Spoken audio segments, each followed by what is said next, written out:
വസന്തോത്സവം. G Usha. ഓം. കുന്നിന് മുകളിലെ കൃഷ്ണക്ഷേത്രത്തിൽ നിന്നും ശംഖനാദം ഉയർന്നതും മാളവിക ഞെട്ടിയുണർന്നു. നിലത്ത് വിരിച്ച മുഷിഞ്ഞ പായയിൽ നിന്നും പിടഞ്ഞെഴുന്നേറ്റു. ഉറക്കം മതിയായില്ല. കണ്ണുകൾ അടഞ്ഞു പോകുന്നുണ്ട്. കിടുകിടിപ്പിക്കുന്ന കുളിരും. ക്ഷീണം കൊണ്ട് ശരീരമാണെങ്കിൽ പായയിലേക്ക് മടങ്ങിപ്പോകാൻ വെമ്പുന്നു. പക്ഷേ അങ്ങനെ സുഖിച്ചുറങ്ങാൻ മാളവികയ്ക്ക് ഭാഗ്യമില്ല. ചിറ്റമ്മയും പെൺമക്കളും ഉണരുമ്പോഴേക്കും കിടക്ക് ചായ തയ്യാറാക്കണം. അതും പാല് ചേർത്ത ചായ. അതിനകം പശുവിനെ കറന്നിരിക്കണം. ഇപ്പോഴാണെങ്കിൽ പുതിയ ഒരു കക്ഷി കൂടി വന്നിട്ടുണ്ട്. ചിറ്റമ്മയുടെ ആങ്ങള കാർക്കോടകൻ. പുലരും മുമ്പേ അടുക്കളയിൽ കയറിയാൽ രാത്രിയിൽ അത്താഴം കഴിഞ്ഞ് പാത്രങ്ങൾ കഴുകി വെച്ച് അടുക്കള അടയ്ക്കും വരെ ജോലിയാണ്. അതുകൊണ്ട് അടുക്കളയിൽ കയറും മുമ്പേ അമ്പലത്തിൽ പോയാലേ പറ്റൂ. കുന്നിലെ കൃഷ്ണനല്ലേയുള്ളൂ തനിക്കൊരു തുണ. അഴിഞ്ഞുലഞ്ഞ മുടി വാരിക്കെട്ടി മാളവിക വാതിൽ തുറന്ന് പുറത്തു വന്നു. മുറ്റത്തെയും തൊടിയിലെയും ഇരുട്ട് അലിഞ്ഞിട്ടില്ല. കറുത്ത പക്ഷമാണ്. തപ്പിത്തടഞ്ഞു ചെന്ന് പിന്നേരത്തെ തിണ്ണയിൽ ചാരി വെച്ചിരുന്ന ചൂലുമെടുത്ത് അവൾ മുറ്റത്തിറങ്ങി. മുറ്റം കാണാൻ വയ്യ. പുറത്തേക്കുള്ള ലൈറ്റിടാൻ ചിറ്റമ്മ സമ്മതിക്കില്ല. കറണ്ട് ചാർജ് അധികമാവുമത്രേ. എന്നാൽ മുറ്റത്ത് ഒരു കരിയിലയോ കടലാസ് തുണ്ടോ കാണാനും പാടില്ല. എല്ലാ ജോലിയും താൻ ഒരാൾ തന്നെ ചെയ്യണം. മല്ലികയ്ക്കും മഞ്ചരിക്കും പഠിച്ചാൽ മാത്രം മതി. പക്ഷേ അതിലും അവർക്ക് താല്പര്യം പോരാ. എന്നാലും ചിറ്റമ്മ അവരെ കടുത്തൊരു വാക്ക് പറയില്ല. അവർ ചിറ്റമ്മയുടെ മക്കളാണല്ലോ. തനിക്ക് അമ്മയില്ല. അമ്മയെ കണ്ട ഓർമ്മ പോലുമില്ല. ഓർമ്മ വച്ചപ്പോഴേക്കും അച്ഛൻ ചിറ്റമ്മയെ കൊണ്ടുവന്ന് കഴിഞ്ഞിരുന്നു. അച്ഛൻ ജീവിച്ചിരുന്നപ്പോഴും ചിറ്റമ്മയ്ക്ക് തന്നെ കണ്ടെടുത്താൽ കണ്ടുകൂടായിരുന്നു. നുണ പറഞ്ഞു കൊടുത്ത് അച്ഛനെ കൊണ്ട് എത്ര വട്ടം തല്ലിച്ചിരിക്കുന്നു. മതിയായില്ലെങ്കിൽ ചിറ്റമ്മയുടെ വകയും തരും. കഴിഞ്ഞ വർഷം അച്ഛനും മരിച്ചു. അതോടെ ചിറ്റമ്മ ഒരു പിശാചിനിയായി മാറി. താൻ വീട്ടിലെ പരിചാരികയും. ഈയിടെയായി തന്നെ ഈ വീട്ടിൽ നിന്ന് തുരത്താനുള്ള ശ്രമം ആരംഭിച്ചിരിക്കുകയാണ്. ചിറ്റമ്മയുടെ ആങ്ങളയായ ആ കാർക്കൊടകന് തന്നെ വിവാഹം ചെയ്തു കൊടുക്കാൻ പോവുകയാണത്രേ. അതിൻ്റെ ഒരു ന്യായവും പറയുന്നുണ്ട്. 5 പൈസ സ്ത്രീധനം കൊടുക്കണ്ട. കാൽപ്പവൻ്റെ പൊന്നു പോലും അവൻ ചോദിച്ചിട്ടില്ല. ആരുണ്ടാകും അങ്ങനെ? പൊന്നും പണവും ചോദിക്കുന്നവർക്ക് വാരി കൊടുക്കാൻ അച്ഛനിവിടെ ഒന്നും ഉണ്ടാക്കി വെച്ചിട്ടില്ലല്ലോ പോയത്. അച്ഛൻ ഉണ്ടാക്കി വച്ചവയ്ക്കുള്ള അവകാശം മല്ലികയ്ക്കും മഞ്ചരിക്കും മാത്രമാണ് താനും. ആ അവകാശത്തിൻ്റെ പങ്ക് ചോദിക്കാതിരിക്കാൻ കൂടിയാവണം തന്നെ ഇവിടെ നിന്നും ഓടിക്കുന്നത്. ഇവിടെ ആർക്കെങ്കിലും പിടിച്ചു കൊടുത്ത ശേഷമല്ലേ മല്ലികയുടെയും മഞ്ചരിയുടെയും കാര്യം നോക്കാൻ പറ്റൂ. അല്ലെങ്കിൽ ഏട്ടത്തിൽ നിൽക്കെ അനിയത്തിമാരെ കെട്ടിച്ചു വിട്ടുമെന്ന് ആളുകൾ കുശുമ്പ് പറയില്ലേ. ഞാനാണെങ്കിൽ രണ്ടാനമ്മ എത്ര സ്നേഹിച്ചാലും ആരെങ്കിലും അത് സമ്മതിച്ചു തരുമോ? അതാണ് ചിറ്റമ്മയുടെ ചോദ്യം. അതിനു മുന്നിൽ അയൽക്കാരി പെണ്ണുങ്ങൾ നിശബ്ദരാവും. ഞാൻ നിർബന്ധിച്ച് പറഞ്ഞതുകൊണ്ടാണ് ശങ്കരൻകുട്ടി ഇതിന് സമ്മതിച്ചത്. പക്ഷേ ഇവൾക്ക് അവനെ പുച്ഛമാണ്. എന്ന് വെച്ചാൽ രാജകുമാരിയല്ലേ. മാളവിക എന്നാണല്ലോ അച്ഛൻ പേരുമിട്ടിരിക്കുന്നത്. എനിക്ക് അറിയാഞ്ചിട്ട് ചോദിക്കുക. ശങ്കരൻകുട്ടിക്ക് എന്താ കുറവ്? കാണാൻ കൊള്ളില്ലേ?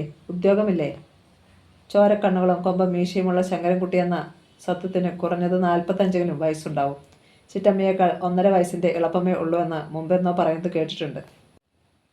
പട്ടാളക്കാരൻ്റെ വേഷത്തിലാണ് ഇടയ്ക്കിടെ അവധിക്ക് വരിക. പെൺവാണിഭമാണ് അയാളുടെ തൊഴിലെന്ന് ഒരിക്കൽ ഇല്ലത്തെ സാവിത്രികുട്ടി പറഞ്ഞായിരുന്നു. ഒരുപക്ഷെ ചിറ്റമ്മയുടെ അറിവോടെ അയാൾ തന്നെ എവിടെയെങ്കിലും കൊണ്ടുപോയി വിൽക്കാനാവും ഉദ്ദേശിച്ചിരിക്കുന്നത്. കിട്ടുന്നതിൽ ഓഹരി ചിറ്റമ്മയ്ക്കും കൊടുത്താൽ മതിയല്ലോ. അവധിക്ക് വരുമ്പോഴെല്ലാം അയാൾ ചേച്ചിക്കും മരുമക്കൾക്കും പണവും തുണിത്തരങ്ങളും കൊടുക്കാറുണ്ട്. ഇത്തവണ തനിക്ക് ഒരു സാരി വെച്ച് നീട്ടി. തെരുവിലെ നൃത്തക്കാർ ഉടുക്കുന്ന തരം തിളക്കമുള്ള ഒരെണ്ണം. ബോംബെയിലെ തെരുവോരത്തു നിന്നും വാങ്ങിയതാവും. 10-17 വയസ്സായില്ലേ, ഇനി സാരി ഉടുത്തോളൂ. ആദ്യത്തെ സാരി എൻ്റെ വകയായിക്കോട്ടെ, അയാൾ പറഞ്ഞു. പക്ഷേ ആ സാധനത്തിലേക്ക് ഒന്ന് തിരിഞ്ഞു നോക്കുക പോലും ചെയ്തില്ല. മുറ്റമടിച്ചു കഴിഞ്ഞതും ചൂല് പിന്നിറത്തെ തിണ്ണയിൽ ചാരി വെച്ചിട്ട് മാളവിക ഉമിക്കരിയെടുത്ത് തൊടിയിലുള്ള കുളത്തിലേക്ക് ഓടി. കുളി കഴിഞ്ഞു വന്നു. തലേന്നാൾ നനച്ചു നിറമങ്ങിയ പാവാടയും ജാക്കറ്റും എടുത്ത് ഈറൻ മാറ്റി. പിന്നെ നനഞ്ഞ മുടി കോതുക പോലും ചെയ്യാതെ പുറത്തേക്ക് ഓടി. പാടത്തെ വരമ്പ് കാണാൻ മാത്രം വെളിച്ചം വന്നു കഴിഞ്ഞിരുന്നു. കുന്നിന് മുകളിൽ ചുവന്ന വെട്ടം കാണാറായി. കൃഷ്ണ, ഇന്ന് വൈകിപ്പോയല്ലോ. ചിറ്റമ്മ ഉണരും മുമ്പ് അമ്പലത്തിൽ നിന്നും മടങ്ങി ചെല്ലാൻ കഴിഞ്ഞാൽ മതി. ഒരു ഓട്ടപ്രദക്ഷിണം. നടക്കിൽ നിന്ന് ഒരേ ഒരു വരി പ്രാർത്ഥന.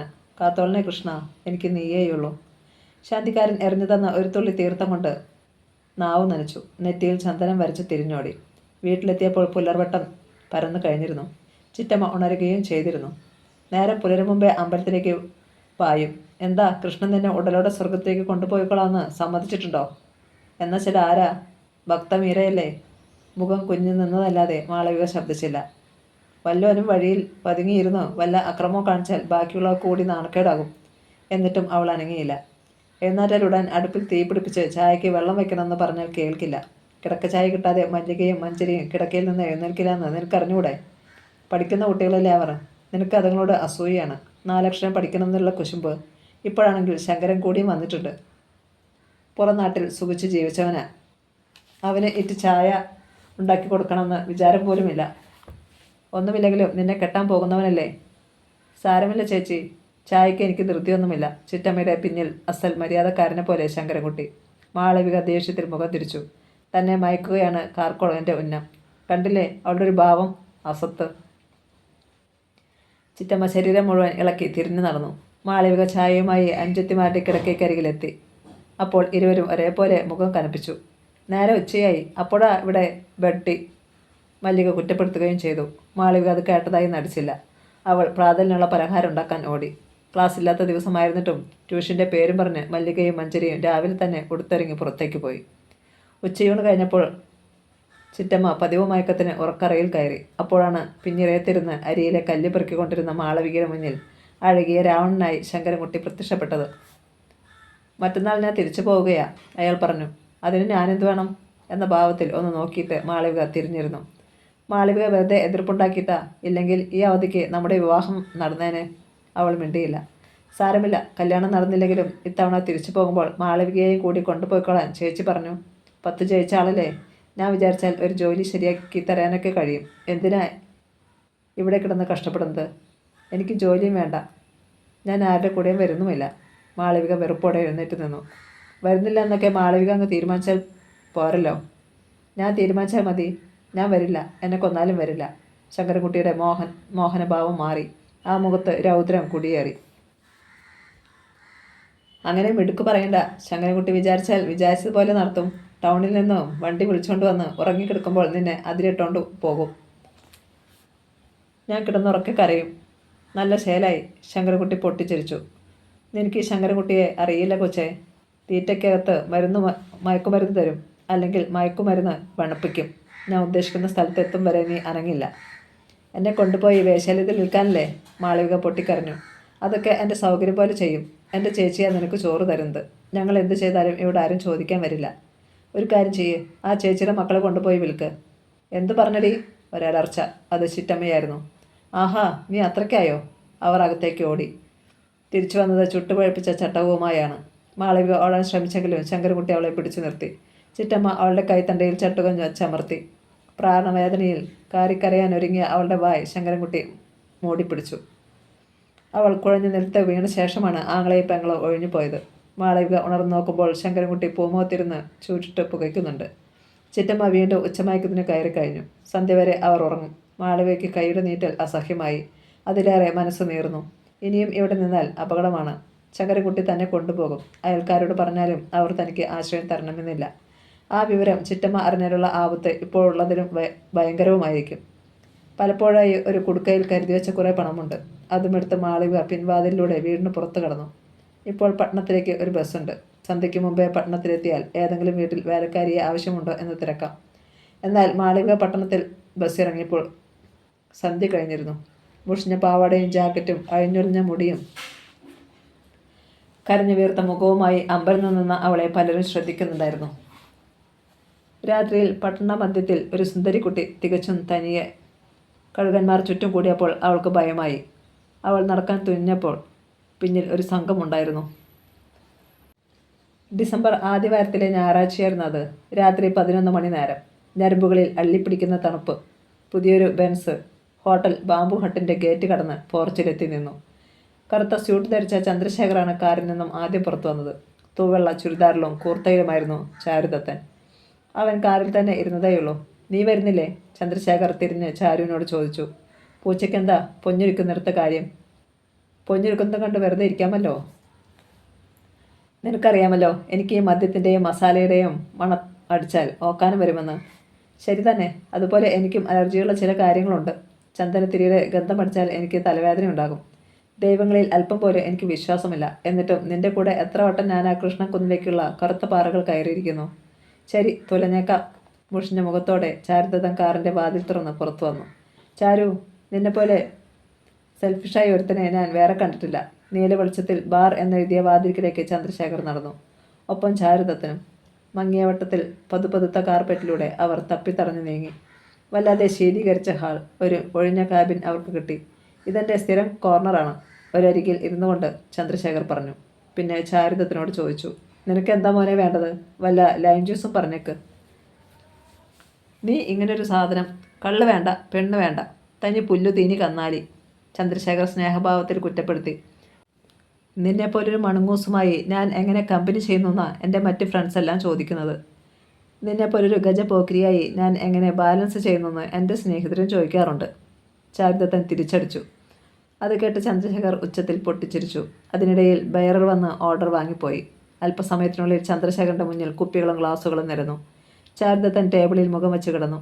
അവൻ ഓർത്തത് അമ്മയെക്കുറിച്ചാണ്. പാവം, ഇപ്പോൾ ഇരിപ്പുമുറിയിൽ കാറിൻ്റെ ഹോണും കാതോർത്ത് വിശന്നിരിക്കുകയാവും.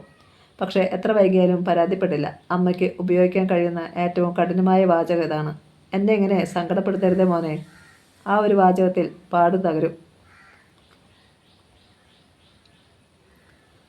അമ്മയുടെ ഇഷ്ടമില്ലാത്ത ചാരു ഒരേ ഒരു കാര്യമേ ചെയ്തിട്ടുള്ളൂ, ചെയ്യുന്നുമുള്ളൂ: ചന്ദ്രശേഖറുമായുള്ള ഇടപാട്. പ്രൈമറി ക്ലാസ്സിൽ തുടങ്ങിയ ചങ്ങാത്തമാണ്. രണ്ടുപേരുടെയും സ്വഭാവം തമ്മിൽ അജഗജാന്തരമുണ്ടെങ്കിലും ഇന്നും അത് തുടരുന്നു. ചന്ദ്രശേഖറിൻ്റെ അച്ഛനും ചാരുദത്തൻ്റെ അച്ഛനും ആത്മസുഹൃത്തുക്കളായിരുന്നു. അതാണ് മക്കൾ തമ്മിലുള്ള ബന്ധത്തിന് തുടക്കമിട്ടത്. അഭിരുചികൾ തമ്മിലുള്ള അന്തരത്തെ മറികടന്ന് ആ ബന്ധം വളരാൻ ഒരു കാരണവുമുണ്ടായി. കോളേജിൽ നിന്ന് വന്യമൃഗ സംരക്ഷണ കേന്ദ്രത്തിലേക്ക് വിനോദയാത്ര പോയതാണ്. തടാകത്തിൻ്റെ ബോട്ടിംഗ് നടത്തുമ്പോൾ യന്ത്ര തകരാറ് മൂലമാണെന്ന് പറയപ്പെടുന്നു ബോട്ടിൻ്റെ ദിശ തെറ്റി. അത് വെള്ളച്ചാട്ടത്തിലേക്കുള്ള ഒഴുക്കിൽപ്പെട്ടു. എല്ലാവരും ബോട്ടിൽ നിന്നും പുറത്തു ചാടി. ചാരുവിന് അല്പം പോലും നീന്തൽ വശമില്ലായിരുന്നു. ചന്ദ്രശേഖറാണ് അവന് ജീവൻ പണയപ്പെടുത്തി രക്ഷിച്ചത്. രണ്ടുപേരുടെയും പിതാക്കൾ മരിച്ചിട്ടും ആ ബന്ധം തുടരാൻ കാരണം അതാണ്. ചന്ദ്രശേഖർ എപ്പോഴും ചാരുദത്തൻ്റെ സംരക്ഷകനാണ്. അവർ പരസ്പരം ചന്തു എന്നും ചാരു എന്നും വിളിച്ചു ശീലിച്ചു. ചാരു സ്വതവേ പാവത്താനായിരുന്നു. ചന്ദ്രു ഒരു അതിസമർത്ഥനും. അവന് ഇല്ലാത്ത കൊള്ളരുതായ്മകളില്ല. എന്തു ചെയ്യാൻ മടിയില്ലാത്ത പ്രകൃതം. അതിൻ്റെ പേരിൽ ചാരു പലപ്പോഴും ആ ചങ്ങാത്ത ഉപേക്ഷിച്ചാലോ എന്ന് ചിന്തിച്ചിട്ടുണ്ട്. എന്നാൽ ചന്ദ്രു ഒഴിഞ്ഞു പോകില്ല. ചാരു, നീ എനിക്ക് സ്വന്തം സഹോദരനെ പോലെയാണ്. ഒരുപാട് സുഹൃത്തുക്കളുണ്ടെങ്കിലും നീ എനിക്ക് വ്യത്യസ്തനാണ്. അമ്മയെ കണ്ട ഓർമ്മ എനിക്കില്ല. അച്ഛനായിരുന്നു അല്ല. എന്നിട്ട് അച്ഛൻ മരിച്ചിട്ട് പോലും ഞാൻ പതറിയില്ല. എന്നാൽ നിൻ്റെ ഒരു ചെറു പിണക്കം പോലും എന്നെ അസ്വസ്ഥനാക്കുന്നു. പിശാച്ചായാലും മുന്നിൽ നിന്ന് കരഞ്ഞാൽ അലിയുന്നവനാണ് ചാരു. പോരെങ്കിൽ ചന്ദ്രുവിൻ്റെ കൂട്ട് പലപ്പോഴും അവന് പ്രയോജനപ്രദമായിട്ടുമുണ്ട്. ലോകത്തിൻ്റെ തിന്മകളൊന്നും അറിയാത്തവനാണ് ചാരു. എന്നാൽ ചന്ദ്രുവിൻ്റെ അടുത്ത് ആരുടെയും സൂത്രം ചിലവാകില്ല. ചാണക്യനേക്കാൾ തന്ത്രജ്ഞൻ. ചാരു, നീ അവനെ വിശ്വസിക്കരുത് എന്ന് ചന്ദ്രു പറഞ്ഞാൽ അത് കൃത്യമായിരിക്കും. മാത്രമല്ല, ചന്ദ്രു ഒപ്പമുണ്ടെങ്കിൽ ഒരുത്തനും വേല വയ്ക്കാൻ എത്തുകയുമില്ല. താൻ ഇത്രയും ശുദ്ധനാകേണ്ടിയിരുന്നില്ല എന്ന് പോലും തോന്നിയ നിമിഷങ്ങൾ ചാരുവിനുണ്ടായിട്ടുണ്ട്. ഈ നശിച്ച ഭൂമിയിൽ ജീവിക്കാൻ ചന്ദ്രുവിനെ പോലെയാകുന്നതാണ് ബുദ്ധി. നല്ലവനെന്ന് പുറമെ പ്രശംസിക്കുമ്പോൾ രഹസ്യമായി മടയൻ എന്ന് പരിഹസിക്കുകയാവും ഏറെ പേരും. തരം കിട്ടിയാൽ പറ്റിക്കാനാവും ശ്രമിക്കുക. ചന്ദ്രുവിനെ എല്ലാവർക്കും ഭയമാണ്. ആളുകളെ അല്പസ്വല്പം ഭയപ്പെടുത്തി നിർത്തിയാലുള്ള നേട്ടങ്ങളെക്കുറിച്ച് ചന്ദ്രു സ്റ്റഡി ക്ലാസ് നൽകാറുണ്ട്. ഇങ്ങനെയൊക്കെയാണെങ്കിലും ചന്ദ്രു ചിലപ്പോഴൊക്കെ ഒരു ഭീഷണിയും ശല്യവുമായി തീർന്നിട്ടുണ്ട്. അമ്മയുടെ 50-ാം പെരുന്നാളിന് നടന്ന സംഭവം പൊറുക്കത്തകതായിരുന്നില്ല. നാട്ടിൽ നിന്ന് അമ്മാമ്മയും മകൾ ചാന്ദിനിയും എത്തിയിരുന്നു. വേറെയും ചില അടുത്ത ബന്ധുക്കൾ സംബന്ധിച്ചിരുന്നു. സുഹൃത്ത് എന്ന നിലയ്ക്ക് ആകെ ക്ഷണിച്ചത് ചന്ദ്രശേഖരെ മാത്രം. എന്നാൽ സദ്യയുടെ തിരക്കിനിടയിൽ എപ്പോഴോ ചന്ദ്രശേഖർ ചാന്ദിനിയുടെ കയ്യിൽ കടന്നു പിടിച്ചു. ചാന്ദിനി കൈ നിവർത്തൊന്ന് കൊടുക്കുകയും ചെയ്തു. നോക്കിക്കോ, നിന്നെ ഞാൻ കണ്ടോളാം. സകലരും കേൾക്കെ ചന്ദ്രശേഖർ അവളെ ഭീഷണിപ്പെടുത്തി.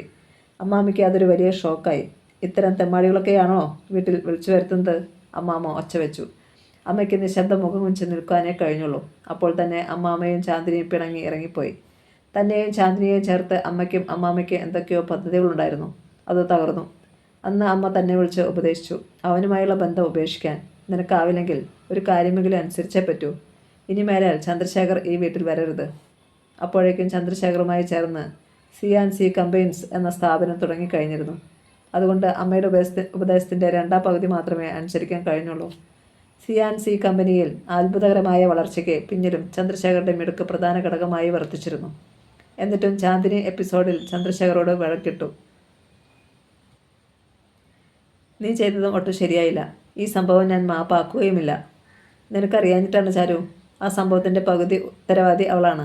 എൻ്റെ അടുത്ത് വലിയ പോസ് കാണിച്ചു. പോസ്റ്റുകാരികൾക്ക് എൻ്റെ വകയായി എന്തെങ്കിലും ഒരു സമ്മാനം കൊടുക്കണമെന്ന് എനിക്ക് നിർബന്ധമുണ്ട്.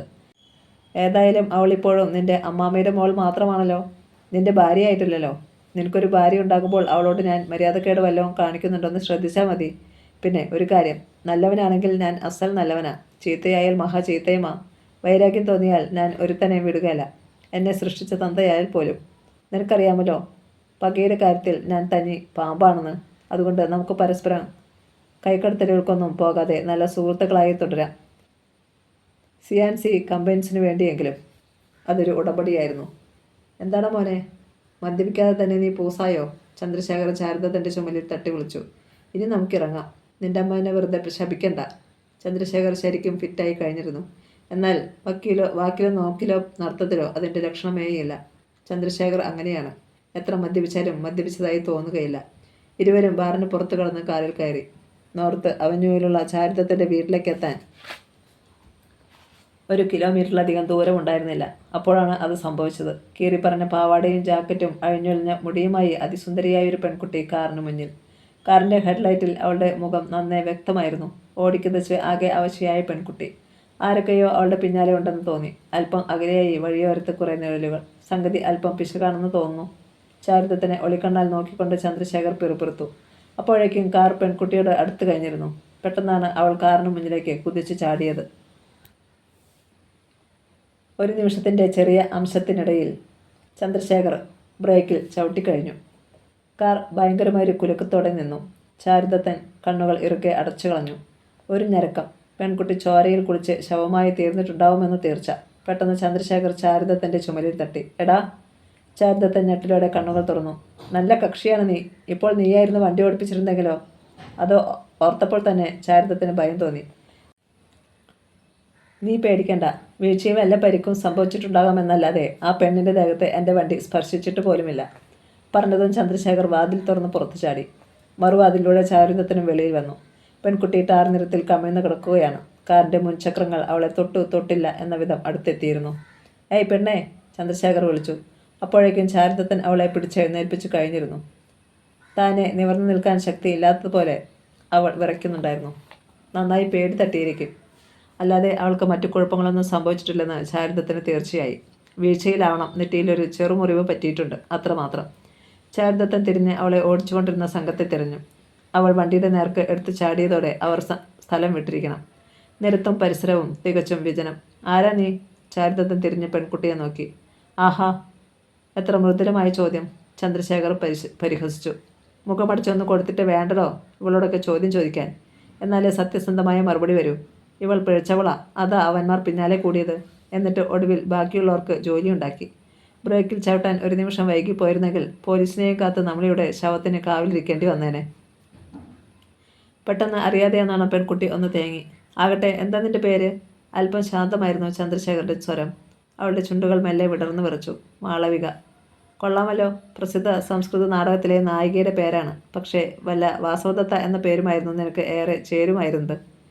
ഏതായാലും ഇവളെ വണ്ടിയിൽ കടത്തി ഇരുത്തിയ ശേഷമാകാം ബാക്കി ചോദ്യം ചെയ്യൽ. പാവം വിറച്ചു വെച്ച് താഴെ വീഴും. ചാരുദത്തൻ പറഞ്ഞു. കരടി വണ്ടിയിൽ. ഡ്രൈവിംഗ് സീറ്റിൽ കടന്നിരുന്ന ശേഷം മുൻവാതിൽ തുറന്നു പിടിച്ചുകൊണ്ട് ചന്ദ്രശേഖർ കൽപ്പിച്ചു. നീ ഞങ്ങൾ രണ്ടുപേരുടെയും നടുക്കിരുന്നോളൂ. ഇവനെ പേടിക്കണ്ട, ആൾ ബ്രഹ്മചാരിയാണ്. അത് പിന്നിലെങ്ങാൻ ഇരുന്നോളും ചന്ദ്രു. ചാരുദത്തൻ ചുണ്ടിയെടുത്തു. ഒപ്പം അവൾക്കായി പിൻവാതിൽ തുറന്നു കൊടുക്കുകയും ചെയ്തു. ഒരു നിമിഷം ശങ്കിച്ചു നിന്ന ശേഷം മാളവിക ദയനീയമായി ചാരുദത്തനെ നോക്കി. ആ മുഖത്തെ നന്മയുടെ പ്രകാശം അവൾക്ക് അല്പം ധൈര്യം നൽകി. അവൾ പിൻവാതിലിലൂടെ അകത്ത് കടന്നിരുന്നു. കണ്ടോ, അവൾ നിന്നെയാണല്ലോ അനുസരിക്കുന്നത്, ചന്ദ്രശേഖരൻ പറഞ്ഞു. പിന്നെ മാളവികയെ അറിയിച്ചു. കേട്ടോ പെണ്ണേ, ഇവനെ കൊണ്ട് നിനക്ക് 5 പൈസയുടെ ഗുണം കിട്ടില്ല. മാളവിക മുഖം കുഞ്ച് നിശബ്ദമായിരുന്നതേയുള്ളൂ. വണ്ടി വിടും മുമ്പ് ഒരു ചോദ്യം കൂടി ചന്ദ്രശേഖരൻ ചോദിച്ചു. എവിടെയാണ് നിന്റെ വീട്? അവൾ തൻ്റെ ഗ്രാമത്തിൻ്റെ പേര് പറഞ്ഞു. ഓഹോ, അപ്പോൾ ടൗൺ സർവീസ് അല്ല അല്ലേ? ഭീതിയിൽ ചന്ദ്രശേഖരൻ നോക്കിയിരുന്നതല്ലാതെ അവൾ ശബ്ദിച്ചില്ല. ചോദിച്ചത് കേട്ടില്ലേ? ഞാൻ അത്രക്കാരിയല്ല സാർ. വാചകം പൂർത്തിയാകും മുമ്പേ അവൾ കരഞ്ഞുപോയി. വേണ്ട വേണ്ട മാളവിക, അങ്ങനെ സാവിത്രി ശമിക്കൊന്നും വേണ്ട. ഇന്ന് നീ തീരെ അവശ്യമാണെന്ന കാര്യം ഞാൻ സമ്മതിച്ചിരിക്കുന്നു. സാരമില്ല, ഇന്ന് ഞാനും യാതൊന്നിനും നിർബന്ധിക്കില്ല. നിന്റെ താവളം എവിടെയാണെന്ന് പറഞ്ഞാൽ നാളെ സന്ധ്യയ്ക്ക് ഞാൻ വണ്ടിയുമായി എത്തിക്കൊള്ളാം. ഛേ, ആ പെണ്ണിനെ വെറുതെ വിട് ചന്ദ്രു. ചാരുദത്തൻ ഒച്ച വെച്ചു. നീയൊന്നും മിണ്ടാതിരിയല. തിന്നുകയുമില്ല തീറ്റുകയുമില്ല. ചന്ദ്രശേഖർ ചാരുദത്തനെ പിടിച്ചു തിരിച്ചിരുത്തി. നിനക്ക് ഇവറ്റകളെയൊന്നും മനസ്സിലാവില്ല. പഠിച്ച കളികളാ. മുഖം കണ്ടാൽ അല്പം പാവത്തം തോന്നിയാൽ ഉടൻ സഹതാപം തുടങ്ങും. ഒടുവിൽ നീ ആപ്പിലാവുകയും ചെയ്യും. ചന്ദ്രശേഖർ വീണ്ടും മാളവികയുടെ നേർക്ക് തിരിഞ്ഞു. സത്യം പറഞ്ഞു, ഈ മാളവിക എന്നുള്ള പേര് കള്ളപ്പേരല്ലേ? അല്ല അല്ല, മാളവിക കേണു. എടി കൊച്ചേ, നീ പേടിക്കണ്ട. ഞാൻ പോലീസ് ഉദ്യോഗസ്ഥനൊന്നുമല്ല. ഞാനൊരു പാവമാണ് സാർ. ആഹാ, ചന്ദ്രശേഖർ പൊട്ടിത്തെറിച്ചു. പാവമായ നീ എങ്ങനെയാ നിൻ്റെ ആ പട്ടിക്കടയിൽ നിന്നും ഈ പാതിരാത്രിക്ക് ഇത്ര ദൂരം എത്തിയത്? സ്വപ്നാടനത്തിൽ വീട്ടിൽ നിന്ന് ഇറങ്ങി പോന്നതാണോ, അതോ വല്ലവൻ്റെ കൂടെ ഒളിച്ചോടി പോന്നതോ? കാര്യം കണ്ടു കഴിഞ്ഞപ്പോൾ അവൻ തടിത്തപ്പി കാണും. നീ പെരുവഴിയിലുമായി കാണും. ഇനി പിടിച്ചു നിൽക്കാൻ നോക്ക്. നീ സുന്ദരിയായതുകൊണ്ട് സത്യം തുറന്നു പറഞ്ഞാൽ ഞാൻ എൻ്റെ കൂടെ നിർത്തിക്കോളാം. എന്ന് വെച്ച് കല്യാണം കഴിക്കാനാണെന്നൊന്നും വിചാരിക്കണ്ട. എൻ്റെ മിസ്ട്രസ്സായി കൂടിക്കോ. എൻ്റെ കല്യാണം കഴിയും വരെ നിനക്ക് നിൽക്കാം. അന്തസ്സായ വേതനവും പ്രതീക്ഷിക്കാം. 100 പേർക്ക് ശരീരം വിറ്റ് നിറക്കേണ്ട ഗതികേടുമില്ല. സാർ, പെട്ടെന്ന് മാളവിക ചാരിത്രത്തിൻ്റെ ചുമലിൽ തൊട്ടു. ഈ വാതിലൊന്ന് തുറന്നു തരൂ സാർ, ഞാൻ ഇറങ്ങിപ്പോയിക്കോളാം. വിങ്ങിപ്പൊട്ടി കരഞ്ഞുകൊണ്ട് അവൾ വാതിലിൻ്റെ ഹാൻഡിലിൽ പിടിച്ച് അങ്ങോട്ടും ഇങ്ങോട്ടും തിരിക്കാൻ തുടങ്ങി. ഓഹോ, രക്ഷപ്പെടാനുള്ള പരിപാടിയാണല്ലേ? ചന്ദ്രശേഖർ അവളുടെ നേരെ തറച്ചു നോക്കി. ചന്ദ്രശേഖരുടെ കയ്യിൽ വന്ന പെമ്പിള്ളേരാരും അങ്ങനെ ചുമ്മാ രക്ഷപ്പെട്ടിട്ടില്ല. ഉടൻ മാളവിക കൈകൾ കൂപ്പി. സാർ, എന്നെ വിശ്വസിക്കണം. ഞാൻ പറഞ്ഞതൊന്നും കള്ളമല്ല. ഞാനൊരു സാധു നാട്ടുപുറത്തുകാരിയാണ്. എൻ്റെ ജനനത്തോടെ അമ്മ മരിച്ചു. അച്ഛൻ 2ാം വിവാഹം ചെയ്തു. അച്ഛനും മരിച്ചതോടെ രണ്ടാനമ്മ എന്നെ ആവും വിധമൊക്കെ ദ്രോഹിക്കാൻ തുടങ്ങി. ഒടുവിൽ രണ്ടാനമ്മയുടെ ആംഗ്ലയായ ഒരു പെൺവാണിഭക്കാരന് എന്നെ വിവാഹം ചെയ്തു കൊടുക്കാൻ തീരുമാനിച്ചു. അതിനെ എതിർത്തതിന് രണ്ടാനമ്മ എൻ്റെ കൈത്തണ്ട പൊള്ളിച്ചു. നോക്കൂ സാർ, അവൾ വലത് കൈത്തണ്ട കാണിച്ചു കൊടുത്തു. അയാൾ എന്നെ വിവാഹം ചെയ്താൽ അതോടെ എൻ്റെ ജീവിതം നശിക്കും. അയാൾ എന്നെ ഏതെങ്കിലും വേശ്യാലയത്തിൽ കൊണ്ടുപോയി വിൽക്കും. അതിൽ നിന്നും രക്ഷപ്പെടാനായി ഞാൻ വീട് വിട്ടിറങ്ങിയതാണ്. അവൾ ആങ്ങലടിച്ച് കരയാൻ തുടങ്ങി. ഈ പട്ടണത്തിലെത്തിയപ്പോഴേക്കും രാത്രിയായി. ആളുകൾ എൻ്റെ ചുറ്റും കൂടി. ഞാൻ നടന്നപ്പോൾ അവർ പുറകെ വന്നു. ഞാൻ ഓടിയപ്പോൾ അവരും പിന്നാലെ ഓടാൻ തുടങ്ങി. ഒടുവിൽ മാനം രക്ഷിക്കാൻ വേണ്ടി ചത്തേക്കാമെന്ന് വിചാരിച്ചാണ് ഞാൻ ഈ കാറിന് മുന്നിൽ എടുത്തു ചാരിയത്. ദൈവത്തെ ഓർത്ത് എന്നെ നശിപ്പിക്കരുതേ സാർ. അവൾ ഇരുകൈകളും നെഞ്ചോട് ചേർത്ത് പിടിച്ചു. എല്ലാം കേട്ടുകൊണ്ടിരിക്കുകയായിരുന്നു ശാരദത്തൻ. ആദ്യം മുതലേ അവന് ആ പെൺകുട്ടിയോട് സഹാനുഭൂതി തോന്നിയിരുന്നു. ഇപ്പോഴാണെങ്കിൽ അവൾക്ക് വേണ്ടി അവൻ്റെ ഹൃദയം കരയാൻ തുടങ്ങിയിരുന്നു. അപ്പോഴാണ് ചന്ദ്രശേഖരൻ്റെ പൊട്ടിച്ചിരി. എന്തു ചെയ്യാം, ഞാനൊരു ദൈവവിശ്വാസിയല്ലല്ലോ മാളവികയെ. നീ പറഞ്ഞ കഥ എനിക്ക് വിശ്വാസമല്ല. നിന്നെയും എനിക്ക് വിശ്വാസമല്ല. ഇനി നീ പറഞ്ഞ പ്രകാരം നീ ഒരു പരിശുദ്ധയാണെങ്കിൽ പോലും നിന്നെ ഞാൻ വെറുതെ വിടാൻ പോകുന്നില്ല. കാരണം എനിക്ക് ഈ ഭൂമിയിൽ ഒട്ടും വിശ്വാസമില്ലാത്തൊരു സംഗതി ഉണ്ടെങ്കിൽ അത് പെണ്ണിൻ്റെ പരിശുദ്ധിയാണ്.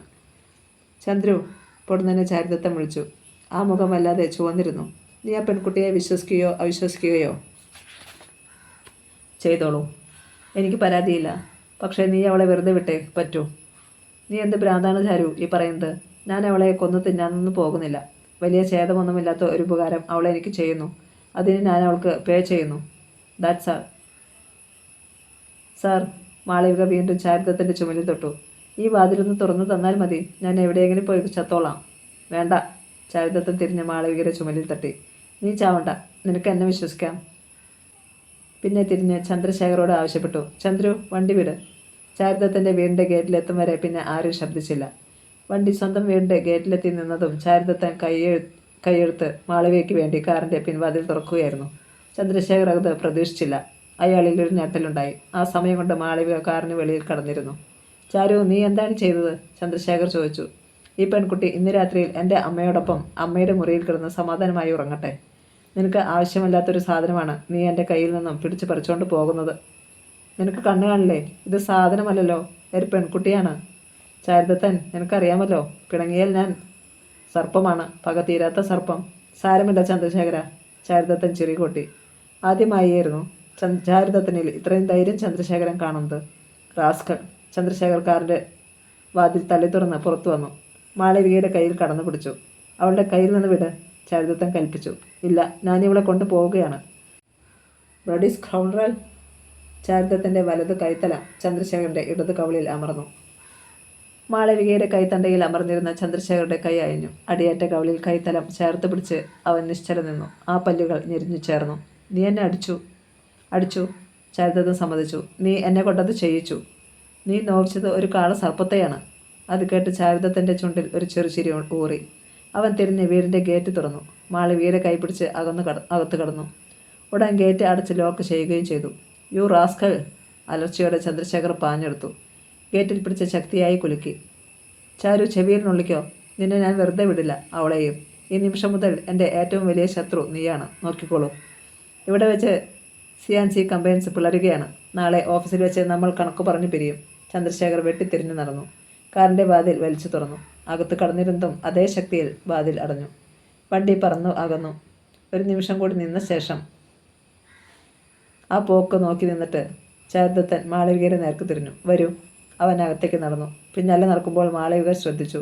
അതിമനോഹരമായ ഒരു കൊച്ചു ബംഗ്ലാവ്. നടപ്പാതയ്ക്ക് ഇരുവശവും ഉദ്യാനം. പോർച്ചിൽ ഒരു കാർ വിശ്രമിക്കുന്നു.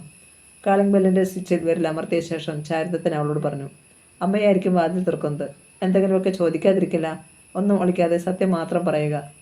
മുഖം കുനിച്ചു നിന്നതല്ലാതെ മാളവിക സമ്മതമോ വിസമ്മതമോ ഭാവിച്ചില്ല. 4-5 നിമിഷങ്ങളെ വേണ്ടി വന്നുള്ളൂ. വാതിൽ തുറക്കപ്പെട്ടു. കസവ് നേരിയതണിഞ്ഞ ഐശ്വര്യമുള്ള അമ്മ. കണ്ണിൽ ഉറക്കച്ചടവ്. കാത്തിരുന്ന് ഒടുവിൽ സോഫയിൽ ചാഞ്ഞു കിടന്ന് ഞാൻ ഉറങ്ങിപ്പോയി. അത്രയും പറഞ്ഞു കഴിഞ്ഞപ്പോഴാണ് അവർ ചാരുദത്തിൻ്റെ പിന്നിൽ പരിങ്ങി നിന്ന മാളവികയെ കണ്ടത്. ഏതാ ചാരു ഈ കുട്ടി? ഒരു ഞെട്ടലോടെയായിരുന്നു ചോദ്യം. ആദ്യം അകത്ത് കിടക്കാൻ അനുവദിക്കൂ, ചാരു അറിയിച്ചു. ഞങ്ങൾക്ക് 2 ആൾക്കും വിശക്കുന്നുണ്ട്. വല്ലതും ഭക്ഷണം തന്നിട്ടാവാം ചോദ്യം ചെയ്യൽ. പറഞ്ഞതും ചാരു അകത്തേക്ക് നടന്നു. വരൂ. മാളവികയെ അകത്തേക്ക് ക്ഷണിച്ചത് അമ്മയാണ്. കുനിഞ്ഞ ശിരസോടെ അവൾ അകത്ത് കടന്നു. അപ്പോഴാണ് അമ്മ അവളുടെ മുഖവും വേഷവും വ്യക്തമായി കണ്ടത്. എങ്ങനെയാ ചാരു ഈ കുട്ടിയുടെ ജാക്കറ്റും പാവാടയും ഒക്കെ കീറിയത്? ചോദിക്കാതിരിക്കാൻ അമ്മയ്ക്ക് കഴിഞ്ഞില്ല. അതിന് വേഷം മാറ്റാൻ എന്തെങ്കിലും കൊടുക്കും അമ്മേ, എന്നിട്ടാവാം മറ്റെല്ലാം. ചാരുവിന് ചുണ്ടി വന്നു. അതേപ്പോൾ നന്നായത്. അമ്മ കൈമലർത്തി. ഇതുപോലെ ചെറിയ കുട്ടികൾക്ക് ഉപയോഗിക്കാൻ പറ്റുന്നത് വല്ലതും എൻ്റെ കൈവശമുണ്ടോ? ഒരു കാര്യം ചെയ്യാം. അമ്മ അകത്തേക്ക് പോയി. തിരിച്ചു വന്നത് അമ്മയുടെ അലക്കിയ ഒരു വേഷ്ടിയും ചാരുദത്തിൻ്റെ ഡ്രൈ ക്ലീൻ ചെയ്ത വാർഡ്രോബിൽ തൂക്കിയിരുന്ന ഒരു ഷർട്ടുമായാണ്. തൽക്കാലം ഇതേയുള്ള വഴി. അമ്മ അത് മാളവികയുടെ നേർക്ക് നീട്ടി. ചാരുദത്തൻ പുഞ്ചിരിയോടെ സ്വന്തം മുറിയിലേക്ക് നടന്നു. കുട്ടി, അതാ എൻ്റെ മുറിയിൽ പോയി വേഷം മാറ്റിക്കോളൂ. അമ്മ ഒരു മുറി ചൂണ്ടിക്കാട്ടിക്കൊണ്ട് മാളവികയോട് നിർദ്ദേശിച്ചു. ഞാൻ ഭക്ഷണം വിളമ്പി വയ്ക്കാം. മാളവിക അമ്മ ചൂണ്ടിക്കാണിച്ച മുറിയിലേക്ക് നടന്നു. വേഷം മാറ്റി പുറത്തു വന്നപ്പോഴേക്കും വാതിൽക്കൽ ചാരുദത്തൻ കാത്തു നിൽക്കുന്നുണ്ടായിരുന്നു. വന്നോളൂ, വല്ലതും കഴിക്കാം. വിശാലമായ തേൻമുറി മാളവികയ്ക്ക് അത്ഭുതമായിരുന്നു. തിളങ്ങുന്ന വട്ടമേശ, അതിൽ തിളങ്ങുന്ന സ്ഫടിക പാത്രങ്ങൾ, ഭക്ഷണ സാധനങ്ങൾ മേശയിൽ വിളമ്പി വച്ചിരിക്കുകയാണ്. ഈ പാതിരാത്രി വരെ നീ എന്തെടുക്കുകയായിരുന്നു എൻ്റെ ചാരു? ചാരുദത്തിനോട് അമ്മ ചോദിച്ചു. ചോദ്യം നിന്നോടാണ്, അതോ നിന്നെയും ചോദ്യം ചെയ്യാൻ പാടില്ലെന്നുണ്ടോ? അമ്മയുടെ സ്വരത്തിൽ പരിഭവം. ചാരുദത്തൻ പൊട്ടിച്ചിരിച്ചു. അപ്പോൾ പരിഭവിക്കാനും എൻ്റെ അമ്മയ്ക്ക് അറിയാം. ശരി, കേട്ടോളൂ. ഞാൻ ചന്ദ്രശേഖരുടെ ഒപ്പമുണ്ടായിരുന്നു ഒരു ബാറിൽ. നീയും കുളിച്ചോ? അത് പിന്നെ ചോദിക്കണോ? അമ്മ എനിക്ക് കള്ളും ചരവുമൊക്കെ തന്നല്ലേ വളർത്തിയത്. വാങ്ങിക്കേണ്ട എൻ്റെ കയ്യിൽ നിന്ന്. കൈ വാങ്ങിക്കൊണ്ട് അമ്മ ചാരുദത്തിനോടടുത്തു. ഇത്തവണ മാളവികയ്ക്ക് ചിരിച്ചുപോയി. ചാരുദത്തൻ എന്ന ആളിന് പറ്റിച്ചേർന്ന അമ്മ. അമ്മയും മകനും കൂട്ടുകാരെ പോലെ. സ്നേഹം തുളുമ്പുന്ന കുടുംബാന്തരീക്ഷം. ചോദ്യം ചെയ്യലൊക്കെ പിന്നെ എന്ന് നീ പറഞ്ഞാലും എനിക്ക് ഈ കുട്ടിയോട് എന്തെങ്കിലും ചോദിക്കാതിരിക്കാൻ പറ്റുന്നില്ല എന്ന് പറഞ്ഞുകൊണ്ട് പ്ലേറ്റുകൾ മേശയിൽ നിർത്തിക്കൊണ്ടിരുന്ന അമ്മ മാളവികയുടെ നേർക്ക് തിരിഞ്ഞു. എന്താ കുട്ടിയുടെ പേര്? മാളവിക. അമ്മയുടെ മുഖത്ത് അതിശയത്തിൻ്റെ തിളക്കം. എന്താ ജാതി? മനുഷ്യജാതി. പറഞ്ഞത് ചാരുദത്തനാണ്. അമ്മ അബദ്ധമായി ഒരു നിമിഷം നിന്നു. പിന്നെ പ്ലേറ്റുകളിലേക്ക് ഓരോന്നായി വിഭവങ്ങൾ വിളമ്പാൻ തുടങ്ങി. അതിനിടയിൽ ആരോടുന്നില്ലാതെ പറഞ്ഞു, ഇനി ഇതിൻ്റെ പിന്നാലെ വല്ല പോലീസ് കേസും ഉണ്ടാവാതിരുന്നാൽ മതി. ഏതിൻ്റെ പിന്നാലെ? ഒരു പപ്പടവും എടുത്ത് കടിച്ചുകൊണ്ട് ചാരുദത്ത ചോദിച്ചു. ഈ കുട്ടിയുടെ പിന്നാലെ. എന്ത് സംഭവിച്ചുവെന്ന് വിചാരിച്ചാൽ അമ്മയെ പറയുന്നത്? നിങ്ങൾ പറയാതെ തന്നെ എനിക്കെല്ലാം മനസ്സിലായി. ഏതോ നാട്ടിൻപുറത്തുകാരിയാണ്. എങ്ങനെയോ ഈ പട്ടണത്തിൽ വന്നു പെട്ടു. ആരെങ്കിലും ചതിയിൽപ്പെടുത്തി കൊണ്ടുവന്നാവും, അല്ലെങ്കിൽ തന്നിഷ്ടപ്രകാരം ഇറങ്ങിപ്പോന്നതാവും. രാത്രിയിൽ ഈ നഗരത്തിൽ വന്നുപെട്ടാൽ ഇതുപോലൊരു പെൺകുട്ടിക്ക് എന്താണ് സംഭവിക്കുകയെന്ന് എനിക്ക് ഊഹിക്കാമല്ലോ. ഒടുവിൽ കുട്ടി നിങ്ങളുടെ മുന്നിൽ വന്നു പെട്ടു. നീ ദയാലുവാണല്ലോ. ഇങ്ങ് കൂട്ടിക്കൊണ്ടു പോന്നു. ചാരുദത്തൻ മാളവികയെ നോക്കി. കേട്ടോ മാളവികയെ, ഇതാണ് എൻ്റെ അമ്മ. നിനക്കൊന്നും പറയേണ്ടി വന്നില്ലല്ലോ. ആകട്ടെ, ഈ കുട്ടിയെ വല്ല ഡോക്ടേഴ്സിൻ്റെ അടുത്ത് കൊണ്ടുപോകണോ? അമ്മ ചോദിച്ചു. അക്രമികളുടെ കയ്യിൽപ്പെട്ട് എന്തെങ്കിലും അപകടമൊന്നും പെടുന്നിട്ടില്ലെന്ന് തോന്നുന്നു. അക്രമികളുടെ കയ്യിൽ നിന്ന് രക്ഷപ്പെടാൻ ഞങ്ങളുടെ കാറിന് മുന്നിൽ എടുത്തു ചാടിയപ്പോൾ നെറ്റി അല്പം മുറിഞ്ഞു കാണും. അതൊരു ബാൻഡേജ് ഇട്ടാൽ ശരിയാവും, ചാരുദത്തൻ പറഞ്ഞു. ശരിയാണോ കുട്ടി? അമ്മ മാളവികയോട് ചോദിച്ചു. അവർ നിന്നെ കേടുവരുത്തിയെങ്കിൽ പറയണം. അത് നിന്റെ തെറ്റുകൊണ്ടല്ലോ. നമുക്ക് ഏതെങ്കിലും ഡോക്ടറെ കാണാം. വേണ്ടമ്മേ. മാളവിക മുഖം പൊത്തി വിങ്ങിക്കരഞ്ഞു. ആ ദുഷ്ടന്മാർ എന്നെ നശിപ്പിക്കും മുമ്പേ അമ്മയുടെ മകൻ എത്തി. അവളെ അങ്ങിലടിച്ചു. അമ്മ ആശ്വാസഭാവത്തിൽ ചാരുദത്തനെ നോക്കി. മാളവിക എന്താ എങ്ങനെ നോക്കി നിൽക്കുന്നത്? വന്ന് എന്തെങ്കിലും കഴിക്കേ? ചാരുദത്തൻ ക്ഷണിച്ചു. വരും മോളെ. അമ്മ മാളവികയുടെ കൈ പിടിച്ച് മേശയുടെ അരികിൽ കൊണ്ടുവന്നിരുത്തി. ഭക്ഷണം കഴിച്ചിട്ട് പോയി കിടന്നുറങ്ങാം. ഉറങ്ങുണരുമ്പോൾ കഴിഞ്ഞത് ഒരു ദുസ്വപ്നമായേ തോന്നൂ. നേരം പുലർന്നാലുടൻ ഇവൻ തന്നെ നിന്നെ നിന്റെ വീട്ടിൽ കൊണ്ടുപോയാക്കും. അയ്യോ വേണ്ടമ്മേ, മാളവിക നിലവിളിച്ചു. അവൾ ആ അമ്മയുടെയും മകൻ്റെയും നേർക്ക് ദയനീയമായി കൈകൂപ്പി. എന്നെ എൻ്റെ വീട്ടിൽ കൊണ്ടുപോയി ആക്കരുതമ്മേ. എൻ്റെ രണ്ടാനമ്മ എന്നെ അവരുടെ ആങ്ങളയ്ക്ക് വിവാഹം ചെയ്തു കൊടുക്കും. അയാളൊരു പെൺവാണിഭക്കാരനാണെന്ന് എല്ലാവരും പറയുന്നത്. അയാൾ എന്നെ കൊണ്ടുപോയി വല്ല വേശ്യാലയത്തിലേക്കും വിൽക്കും. എൻ്റെ ജീവിതം നശിക്കും. പെട്ടെന്ന് അവൾ ആ അമ്മയുടെ കാലിൽ വീണു. ഞാൻ ഈ വീട്ടിൽ ഒരു വേലക്കാരിയായി നിന്നുകൊള്ളാം. അമ്മേ, ശമ്പളമൊന്നും തരണ്ട. എല്ലാ ജോലികളും ചെയ്തു കൊള്ളാം. എന്നെ ഇവിടെ നിന്നും പറഞ്ഞു വയ്ക്കാതിരുന്നാൽ മാത്രം മതി. ആത്മവിസ്മയത്തിൽ ചാരുദത്തനെ നോക്കി. അവൾ പറയുന്നത് ശരിയാണെന്ന് തോന്നുന്നു അമ്മേ. ചാരുദത്തൻ അമ്മയോട് ശുപാർശ ചെയ്തു. രണ്ടാനമ്മയിൽ നിന്ന് രക്ഷപ്പെട്ട് അവൾ ഓടിപ്പോന്നതാവും. സംഗതി സത്യമാണോ എന്ന് അവളുടെ നാട്ടിൽ പോയി തിരക്കി അറിയാവുന്നതല്ലേയുള്ളൂ. നീ പറയുന്നത് സത്യമാണോ കുട്ടി? മാളവികയുടെ ചുമലിൽ കൈവച്ചുകൊണ്ട് അമ്മ ചോദിച്ചു. സത്യമാണമ്മേ. കുന്നിലെ കൃഷ്ണനാണേ സത്യം. നീ പറഞ്ഞതെല്ലാം സത്യമാണെങ്കിൽ നിനക്കിവിടെ നിൽക്കാം. അമ്മ അവളുടെ ശിരസിൽ തലോടി. പിന്നെ അവളെ പിടിച്ച് എഴുന്നേൽപ്പിച്ചു. വരൂ, നമുക്ക് ഒന്നിച്ചിരുന്ന് ഭക്ഷണം കഴിക്കാം. അമ്മ അവളെ വീണ്ടും തീന്മേശയുടെ അരികിൽ കൊണ്ടുചെന്നിരുത്തി. ജീവിതത്തിൽ ആദ്യമായി മാളവിക സ്നേഹത്തിൻ്റെ ശീതള ഛായയിൽ എത്തുകയായിരുന്നു. അന്ന് രാത്രിയിൽ അവൾ ചാരുദത്തൻ്റെ അമ്മയോടൊപ്പമാണ് ഉറങ്ങിയത്. രാവിലെ ചാരുദത്തിന് ബെഡ് കോഫി എത്തിക്കുമ്പോൾ അമ്മ പറഞ്ഞു, നീ പറഞ്ഞത് ശരിയാണട്ടോ മോനെ. ഒരു സാധു കുട്ടിയാണ് അവൾ. അവൾ പറഞ്ഞതെല്ലാം സത്യം തന്നെയാവും. രാവിലെ ഞാൻ ഉണർന്ന് എഴുന്നേറ്റപ്പോഴേക്കും അവൾ കുളി കഴിഞ്ഞ് അടുക്കളയിൽ കയറി കഴിഞ്ഞിരുന്നു. ഐശ്വര്യമുള്ള കുട്ടി. ചാരുദത്തിൻ്റെ ചുണ്ടിൽ ഒരു കുസൃതി ചിരി വിരിഞ്ഞു. രാവിലെ കുളിയും പ്രാർത്ഥനയും കഴിഞ്ഞെത്തിയപ്പോൾ ചാരുദത്തിനും അമ്മയ്ക്കും ചായയും പലഹാരവും വിളമ്പിയത് മാളവികയായിരുന്നു. അപ്പോഴും അവൾ ചാരുദത്തിൻ്റെ ഷർട്ടാണ് ധരിച്ചിരുന്നത്. മോനെ, നീ ഓഫീസിൽ ചെന്നാലുടൻ കാര്യം ഇങ്ങോട്ട് തിരിച്ചയക്കണം. എനിക്ക് അല്പം ഷോപ്പിംഗ് ഉണ്ട്. ഈ കുട്ടിക്ക് കുറേ തുണികൾ വാങ്ങണം. ചാരുദത്തൻ മാളവികയെ നോക്കി. അവൾ അവനെ ശ്രദ്ധിക്കുന്നതേ ഉണ്ടായിരുന്നില്ല. രാവിലെ ചാരുദത്തൻ CNC കമ്പനി ഓഫീസിലേക്ക് എത്തുമ്പോൾ ചന്ദ്രശേഖർ കനത്ത മുഖത്തോടെ കാത്തിരിക്കുകയായിരുന്നു. കഴിയും നേരത്തെ നമുക്ക് കണക്കുകൾ തീർത്ത് പിരിയണം, ചന്ദ്രശേഖർ ആവശ്യപ്പെട്ടു. ഇവിടുത്തെ ജോലിക്കാർ, എൻ്റെ കെയർ ഓഫിൽ വന്നവർ എൻ്റെ ഒപ്പം ഉണ്ടാവും. നമ്മൾ പിരിഞ്ഞാലും എൻ്റെ സ്ഥാപനം നിലനിൽക്കും. ഓഫീസ് കെട്ടിടം ഞാനാണല്ലോ ഇത് വാടകയ്ക്ക് എടുത്തിരിക്കുന്നത്. ഫർണിച്ചറും എൻ്റേതാണ്. വളരെ നാളുകൾക്ക് ശേഷമായിരുന്നു ചാരുദത്തൻ കമ്പനി ഫയലുകൾ പരിശോധിക്കുന്നത്. കണക്കുകളിൽ അതിഭയങ്കരമായ വെട്ടിപ്പ്. ചന്ദ്രശേഖർ തന്നെ കരുതി കൂട്ടി ചതിച്ചതാണെന്ന് ചാരുദത്തിന് മനസ്സിലായി. തൻ്റെ വിശ്വാസത്തെ അവൻ മുദ്രയെടുത്തു. എന്തെങ്കിലും നക്കാപ്പിച്ചു തന്ന് തന്നെ ഒഴിപ്പിക്കാൻ പാകത്തിൽ അവൻ കാര്യങ്ങൾ നീക്കിയിരുന്നു. ഇത് കൊലച്ചതിയാണ്. ചാരുദത്തൻ പൊട്ടിത്തെറിച്ചു. അതെ, ചന്ദ്രശേഖർ പൊട്ടിച്ചിരിച്ചു. എന്തെങ്കിലും നീ എന്നോട് തെറ്റുമെന്ന് എനിക്കറിയാമായിരുന്നു. അന്ന് നിന്നെ കൈക്കില കൂടാതെ എടുത്തെറിയുമെന്നും ഞാൻ തീരുമാനിച്ചിരുന്നു. ചാരുദത്തൻ സ്തബ്ധനായി നിന്നു. ഇന്നലെ നീ എന്നെ ഞെട്ടിച്ചു. ഇന്ന് നിന്നെ ഞാൻ ഞെട്ടിക്കുന്നു. തീർന്നില്ല, ബാക്കി കൂടി കേട്ടോളൂ. നീ ഇന്ന് തിരികെ വീട്ടിൽ ചെല്ലുമ്പോൾ ആ പെണ്ണ് അവിടെ ഉണ്ടായിരിക്കില്ല. അവളെ തേടി അവളുടെ രക്ഷാകർത്താക്കൾ ഇപ്പോൾ നിന്റെ വീട്ടിൽ എത്തിയിരിക്കും. അവിടെ നിന്നും നേരെ അവൾ പോരുന്നത് എൻ്റെ കിടക്കയിലേക്കായിരിക്കും. ചന്ദ്രു, ചാരുദത്തൻ ഒച്ചയിട്ടു. പെട്ടെന്നാണ് ടെലിഫോൺ ശബ്ദിച്ചത്. ചാരുദത്തൻ ഫോൺ എടുക്കാനായി കൈനീട്ടി. അപ്പോഴേക്കും ഒരു പൊട്ടിച്ചിരിയോടെ ചന്ദ്രശേഖർ അത് കൈക്കലാക്കി കഴിഞ്ഞിരുന്നു. എന്താ ചാരു ഇങ്ങനെ തുറച്ചു നോക്കുന്നത്? ചന്ദ്രശേഖർ ചോദിച്ചു. ടെലിഫോൺ ബെല്ലടിച്ചാൽ അടുത്തുള്ള ആർക്കും അറ്റൻഡ് ചെയ്യാമല്ലോ. വിശേഷിച്ചും ഇതെൻ്റെ ഓഫീസ് ക്യാമ്പിനാവുമ്പോൾ അറ്റൻഡ് ചെയ്യേണ്ടവൻ ഞാൻ തന്നെയാണ്. ഒരു പക്ഷേ ആ കാൾ എനിക്കുള്ളതാണെങ്കിലോ? ചാരുദത്തൻ ആരാഞ്ഞു. എന്തേ, നിന്നെ ആരെങ്കിലും ഈ സമയത്ത് വിളിക്കാനുള്ള സാധ്യതയുണ്ടോ? ഉണ്ടെങ്കിൽ വിത്തിൻ നോ ടൈം അത് നിനക്ക് തരും. പറഞ്ഞതും ചന്ദ്രശേഖർ ടെലിഫോൺ അറ്റൻഡ് ചെയ്തു. ഹലോ. മറുപടി എന്തെങ്കിലും ഉണ്ടായോ എന്ന് ചാരുദത്തിന് മനസ്സിലായില്ല. ചന്ദ്രശേഖർ തിടുക്കത്തിൽ ഫോൺ വെച്ചു. എന്നിട്ട് ചാരുദത്തൻ്റെ നേർക്ക് കണ്ണടച്ച് കാണിച്ചു. Wrong number. അല്ല, ചാരുദത്തൻ ഒച്ചയിട്ടു. അത് എനിക്കുള്ള കാളായിരുന്നു. ഒരു പക്ഷേ വീട്ടിൽ നിന്നും അമ്മ വിളിച്ചത്. അതെയെങ്കിൽ എന്നല്ല, അതെ, ഐ ആം ഷുവർ. പെട്ടെന്ന് ചാരുദത്തൻ വെട്ടിത്തിരിഞ്ഞ് പുറത്തേക്ക് നടന്നു. ചെന്ന് കാറിൽ കയറി. എത്രയും പെട്ടെന്ന് വീട്ടിലെത്തണം. ചന്ദ്രശേഖർ എന്ന പിശാച് എന്തെങ്കിലും ഒപ്പിച്ചിട്ടുണ്ട്. കാർ വീതിയിലൂടെ പറക്കുകയായിരുന്നു. ഇത്രയും വേഗത്തിൽ ഒരിക്കലും ഡ്രൈവ് ചെയ്തിട്ടില്ല. വീടിൻ്റെ ഗേറ്റ് കടന്നപ്പോഴേ ചാരു കണ്ടു പോർച്ചിൽ ഒരു പോലീസ് ജീപ്പ്. അല്പം മാറി മുറ്റത്ത് ഒരു ടാക്സിക്കാറും. ടാക്സിക്കാരന് പുറത്തേക്ക് പോകാനുള്ള വഴി വിട്ടുകൊണ്ട് ചാരുദത്തൻ്റെ കാർ നിർത്തി. വാതിൽ തുറന്ന് പുറത്തു വന്നു. സിറ്റൗട്ടിൽ ഒരു സബ് ഇൻസ്പെക്ടറും 2 കോൺസ്റ്റബിൾമാരും ഇരിക്കുന്നുണ്ട്. അല്പം മാറി വില കുറഞ്ഞ പട്ടുചുറ്റിയ ആദ്യ കാഴ്ചയിലെ തൻ്റെയുടെ എന്ന് തോന്നിക്കുന്ന ഒരു മധ്യവയസ്കയും അവർക്കരികിൽ സിനിമയിലെ സ്റ്റണ്ട് നടന്മാരെ ഓർമ്മിപ്പിക്കുന്ന ഒരു കൊമ്പം മീശക്കാരനെയും നിൽക്കുന്നു. സിറ്റൗട്ടിലിരിക്കുന്നവരെ അമ്പരപ്പിൽ മാറി മാറി നോക്കിയ ശേഷം ചാരു ഇൻസ്പെക്ടറോട് ചോദിച്ചു. എന്താണ് ഇൻസ്പെക്ടർ? താങ്കൾ ഇന്നലെ രാത്രിയിൽ ഒരു പെൺകുട്ടിയെ ഇവിടേക്ക് കൂട്ടിക്കൊണ്ട് വന്നിരുന്നോ? ഒട്ടും മാർദ്ദവമില്ലാത്തതായിരുന്നു ഇൻസ്പെക്ടറുടെ സ്വരം. ഏത് പെൺകുട്ടിയുടെ കാര്യമാണ് ചോദിക്കുന്നത്? മാളവിക എന്ന പെൺകുട്ടി. പറഞ്ഞത് മധ്യവയസ്കയാണ്. നിങ്ങൾ ആരാണ്? തികഞ്ഞ നീരസത്തിൽ ചാരുദത്തൻ ആ സ്ത്രീയോട് ചോദിച്ചു. ഞങ്ങൾ അവളുടെ രക്ഷാകർത്താക്കളാണ്. രക്ഷാകർത്താക്കൾ എന്ന് പറഞ്ഞാൽ നിങ്ങൾ അവളുടെ അമ്മയാണോ? അമ്മയല്ല, ചിറ്റമ്മയാണ്.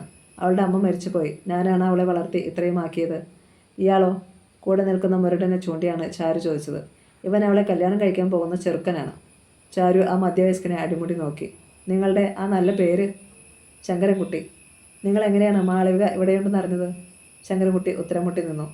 രൂപത്തിലുള്ള കരുത്ത് അയാളുടെ പെരുമാറ്റത്തിൽ കാണാനുണ്ടായിരുന്നില്ല. അയാൾ എന്ത് മറുപടി പറയണമെന്നറിയാനായി മധ്യവയസ്കയെ നോക്കി. അവർ തികച്ചും സാമർത്ഥ്യക്കാരിയായിരുന്നു. ഞങ്ങൾ പോലീസിൽ പരാതിപ്പെട്ടു. പോലീസുകാരാ ഇവൾ ഇവിടെയുണ്ടെന്ന് കണ്ടുപിടിച്ചത്. അല്ലാതെ ചന്ദ്രശേഖർ അല്ല. ചന്ദ്രശേഖറോ? ഏത് ചന്ദ്രശേഖർ? ആ സ്ത്രീ കൈമലർത്തി. ചാരുവിന് ചിരി വന്നു. ഞാനൊരു പാവമാണെന്ന് ചന്ദ്രശേഖറിനറിയാം. എന്നാൽ ഒരു തനി മണ്ടനല്ലെന്ന കാര്യം അവൻ മനസ്സിലാക്കിയിട്ടില്ല. ചാരു തിരിഞ്ഞ് ഇൻസ്പെക്ടറോട് പറഞ്ഞു. ക്ഷമിക്കണം ഇൻസ്പെക്ടർ, താങ്കൾ എങ്ങനെയാണ് ആ പെൺകുട്ടി ഇവിടെയുണ്ടെന്ന് മനസ്സിലാക്കിയത്? ആരെങ്കിലും കാണാനില്ല എന്ന് പരാതി ലഭിച്ചാൽ അന്വേഷിക്കേണ്ടത് ഞങ്ങളുടെ ജോലിയാണ്. കണ്ടുപിടിക്കേണ്ടത് ഞങ്ങളുടെ ചുമതലയും. അന്വേഷണത്തിൽ കഴിഞ്ഞ രാത്രിയിൽ ഇവിടെ ഒരു പെൺകുട്ടിയെ താങ്കൾ കൂട്ടിക്കൊണ്ടു വന്നിട്ടുള്ളതായി ഞങ്ങൾ അറിഞ്ഞു. രാത്രിയിൽ നഗരത്തിൽ അകപ്പെടുന്ന പെൺകുട്ടികളെ പലരും ശ്രദ്ധിച്ചെന്നും ഫോളോ ചെയ്തെന്നും വരുമല്ലോ. സംശയം തോന്നിയതുകൊണ്ടാണ് ഞങ്ങളിവിടെ ഒരു സെർച്ച് ചെയ്യാമെന്ന് വിചാരിച്ചത്. എന്നാൽ താങ്കളുടെ അമ്മ ഞങ്ങൾക്ക് വാതിൽ തുറന്നു തന്നതേയില്ല. അമ്മ അങ്ങനെയാണ്. സാമാന്യ വിദ്യാഭ്യാസവും വിവരവുമൊക്കെ ഉണ്ട്. സ്ത്രീകൾ മാത്രമുള്ള വീട്ടിൽ ആരെങ്കിലുമൊക്കെ വന്ന് വാതിൽ തട്ടിയാലുടൻ തുറക്കണമെന്ന് ശഠിച്ചിട്ട് കാര്യമുണ്ടോ? ഞാൻ വരുന്നതുവരെ നിങ്ങൾക്ക് വെയിറ്റ് ചെയ്യാമായിരുന്നല്ലോ. അല്ലെങ്കിൽ ഫോണിൽ എന്നെ വിവരം ധരിപ്പിക്കാമായിരുന്നല്ലോ. കാത്തിരിക്കാനും സമയം കളയാനുമൊന്നും സാധ്യമല്ല. അതിനകം നിങ്ങൾ അവളെ ഇവിടെ നിന്ന് കടത്തിയാലോ? നഗരമധ്യത്തിലുള്ള ഒരു വീടാണിത്. ചുറ്റും വേറെയും വീടുകളുണ്ട്. വീടിൻ്റെ ടെറസിൽ ഹെലിപ്പാഡൊന്നും ഉണ്ടാക്കിയിട്ടില്ല. പിന്നെ ഞാനെങ്ങനെയാണ് അവളെ ഇവിടെ നിന്നും കടത്തുന്നത്? മായാജാലം ഉപയോഗിച്ചോ? സംശയം തോന്നിയാൽ ഞങ്ങൾക്ക് ഏത് വീടും ഏത് സ്ഥലവും സെർച്ച് ചെയ്യാനുള്ള അവകാശമുണ്ട്. ആഹാ, നിങ്ങൾ നിയമസമാധാന പാലകരുടെ അവകാശം സാധാരണ പൗരൻ്റെ സ്വാതന്ത്ര്യത്തെ കട്ടയം ചെയ്യുന്നത് ആണോ? മനുഷ്യന് അവൻ്റെ സ്വകാര്യങ്ങൾ സംരക്ഷിക്കാനുള്ള അവകാശമുണ്ടല്ലോ. ഒരുപക്ഷെ വസ്ത്രം മാറുകയാവാം, അല്ലെങ്കിൽ മറ്റെന്തെങ്കിലും സ്വകാര്യ ഏർപ്പാടുകളിൽ മുഴുകിയിരിക്കുകയാവാം. പോലീസ് വേഷത്തിൽ ആരെങ്കിലും വന്ന് വാതിലിൽ തട്ടിയാലുടൻ വന്ന് തുറക്കാൻ പറ്റുമോ? എന്തെല്ലാം തട്ടിപ്പുകളാണ് നമ്മുടെ നാട്ടിൽ നടക്കുന്നതെന്ന് നിങ്ങൾക്ക് അറിവുള്ളതല്ലേ? ആദ്യം നിങ്ങൾ യഥാർത്ഥ പോലീസാണെന്നതിൻ്റെ രേഖകൾ കാണിക്കണം. ഫോൺ ചെയ്തിട്ടെങ്കിലും അടുത്ത പോലീസ് സ്റ്റേഷനുമായി ബന്ധപ്പെട്ട് ഇങ്ങനെയൊരു സെർച്ചിന് അനുവാദം നൽകിയിട്ടുള്ള കാര്യം ഞങ്ങൾക്ക് ബോധ്യപ്പെടാനുള്ള മിനിമം സമയം അനുവദിക്കണം. അതുവരെ നിങ്ങൾക്കിവിടെ കാവൽ നിൽക്കാനുള്ള അവകാശമേ ഉള്ളൂ. സബ് ഇൻസ്പെക്ടറുടെ കൈവശം ഉത്തരമില്ലായിരുന്നു. ആവശ്യപ്പെട്ടാൽ കാണിക്കാൻ സെർച്ച് വാറൻറ്റും. താങ്കൾ വിഷമിക്കേണ്ട, ചാരുദത്തൻ ഇൻസ്പെക്ടറെ സമാധാനിപ്പിച്ചു. നിങ്ങൾ അന്വേഷിക്കുന്ന പെൺകുട്ടി ഇവിടെയുണ്ട്. ഞാൻ അവളെ നിങ്ങളുടെ മുമ്പിൽ ഹാജരാക്കാം. എന്താണ് നിങ്ങൾക്ക് അറിയേണ്ടതെന്ന് വെച്ചാൽ ചോദിക്കാം. അവൾക്ക് സമ്മതമാണെങ്കിൽ നിങ്ങൾക്ക് അവളെ വിളിച്ചുകൊണ്ടുപോകാം. പക്ഷേ അവളുടെ സമ്മതം ഉണ്ടായിരിക്കണം. അത് നിർബന്ധമാണ്. അപ്പോഴും ഇൻസ്പെക്ടർ ശ്രദ്ധിച്ചില്ല. ശരി, എല്ലാവരും ഇരിക്കൂ, ഞാൻ ഉടനെ വരാം. അങ്ങനെ പറഞ്ഞിട്ട് ചാരുദത്തൻ വാതിൽക്കെത്തി കാളിംഗ് ബെല്ലിൻ്റെ സ്വിച്ച് അമർത്തി. ഒരു നിമിഷം കഴിഞ്ഞപ്പോൾ ജാലകവരി മാടി ഒതുക്കി അമ്മ മുഖം കാണിച്ചു. വാതിൽ തുറക്കുവാമേ, ചാരുദത്തൻ ആവശ്യപ്പെട്ടു. അതോടെ വാതിൽ തുറക്കപ്പെട്ടു. ചാരുദത്തൻ അകത്ത് കടന്ന് വാതിൽ ചാരിയ ശേഷം അമ്മയോട് ചോദിച്ചു. അമ്മ എനിക്ക് ഫോൺ ചെയ്തിരുന്നോ? മോനെ, കുറേ മുമ്പ് പോലീസ് വാതിൽക്കെത്തി മാളവിക എന്ന പെൺകുട്ടി ഇവിടെയുണ്ടെന്ന് ചോദിച്ചു. നിന്റെ അനുവാദമില്ലാതെ ഒരു മറുപടി പറയാൻ എനിക്ക് സാധ്യമല്ലായിരുന്നു. അങ്ങനെയാണ് ഞാൻ നിനക്ക് ഫോൺ ചെയ്തത്. ഒരിക്കലല്ല, പല പ്രാവശ്യം ഫോൺ എടുത്ത ശേഷം എൻ്റെ ശബ്ദം കേൾക്കുമ്പോൾ മറുപടി തരാതെ ടക്കെന്ന് വെച്ച് കളയും. എന്തോ കളിപ്പിക്കലുണ്ടെന്ന് എനിക്ക് തോന്നി. അപ്പോഴേക്കും പോലീസ് വാതിൽക്കൽ തുടരെ മുട്ടാനും ചവിട്ടാനും തുടങ്ങി. നീ വരാതെ അവരുടെ ചോദ്യത്തിന് മറുപടി കൊടുക്കുകയോ വാതിൽ തുറക്കുകയോ ചെയ്യില്ലെന്ന് ഞാനും പറഞ്ഞു. നന്നായി, അമ്മ ബുദ്ധിപൂർവ്വം പെരുമാറി. എല്ലാം ചന്ദ്രശേഖരൻ്റെ ചതിയാണ്. ഇന്നലെ രാത്രിയിൽ ആ പെൺകുട്ടിയെ തൻ്റെ ഒപ്പം വിടണമെന്ന് അവൻ ചാടി പിടിച്ചു. ആ പാവത്തെ നശിപ്പിച്ചിട്ട് എവിടെയെങ്കിലും വലിച്ചെറുകയായിരുന്നു അവൻ്റെ ഉദ്ദേശ്യം. ഞാനത് സമ്മതിച്ചില്ല. ഞാൻ അവളെ ബലമായി ഇങ്ങോട്ട് കൊണ്ടുപോന്നു. അതിന് അവൻ എന്നോട് പകപോക്കിയതാണ്. അവൻ തന്നെയാണ് ഇവരെ ഇങ്ങോട്ട് പറഞ്ഞു വെച്ചിരിക്കുന്നത്. ഏതായാലും ഞാൻ തോറ്റു കൊടുക്കില്ല. അവനിൽ നിന്ന് ഞാൻ പിരിഞ്ഞു. കമ്പനിയുടെ പാർട്ണർഷിപ്പും ഒഴിഞ്ഞു.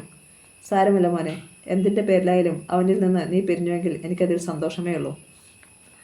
നിനക്ക് പറ്റിയ കൂട്ടുകാരനല്ല അവൻ. നമുക്ക് നന്മയുടെ വഴിയെ പോയാൽ മതി. നിന്നെ ഈശ്വരൻ അനുഗ്രഹിക്കും.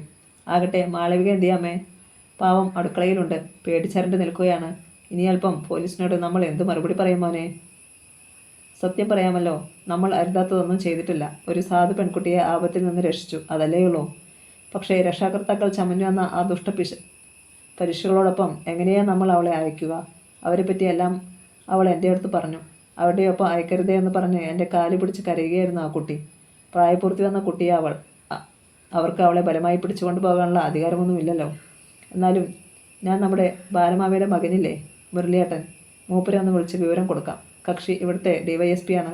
നമ്മുടെ പക്ഷത്ത് നല്ലൊരു പിടിയിരുന്നോട്ടെ. ചന്ദ്രശേഖർ പറഞ്ഞു വിട്ടിരിക്കുന്നത് വെറുമൊരു സബ് ഇൻസ്പെക്ടറെയാണ്. എങ്കിൽ ഉടനെ മുരളിയെ വിവരം അറിയിക്കും.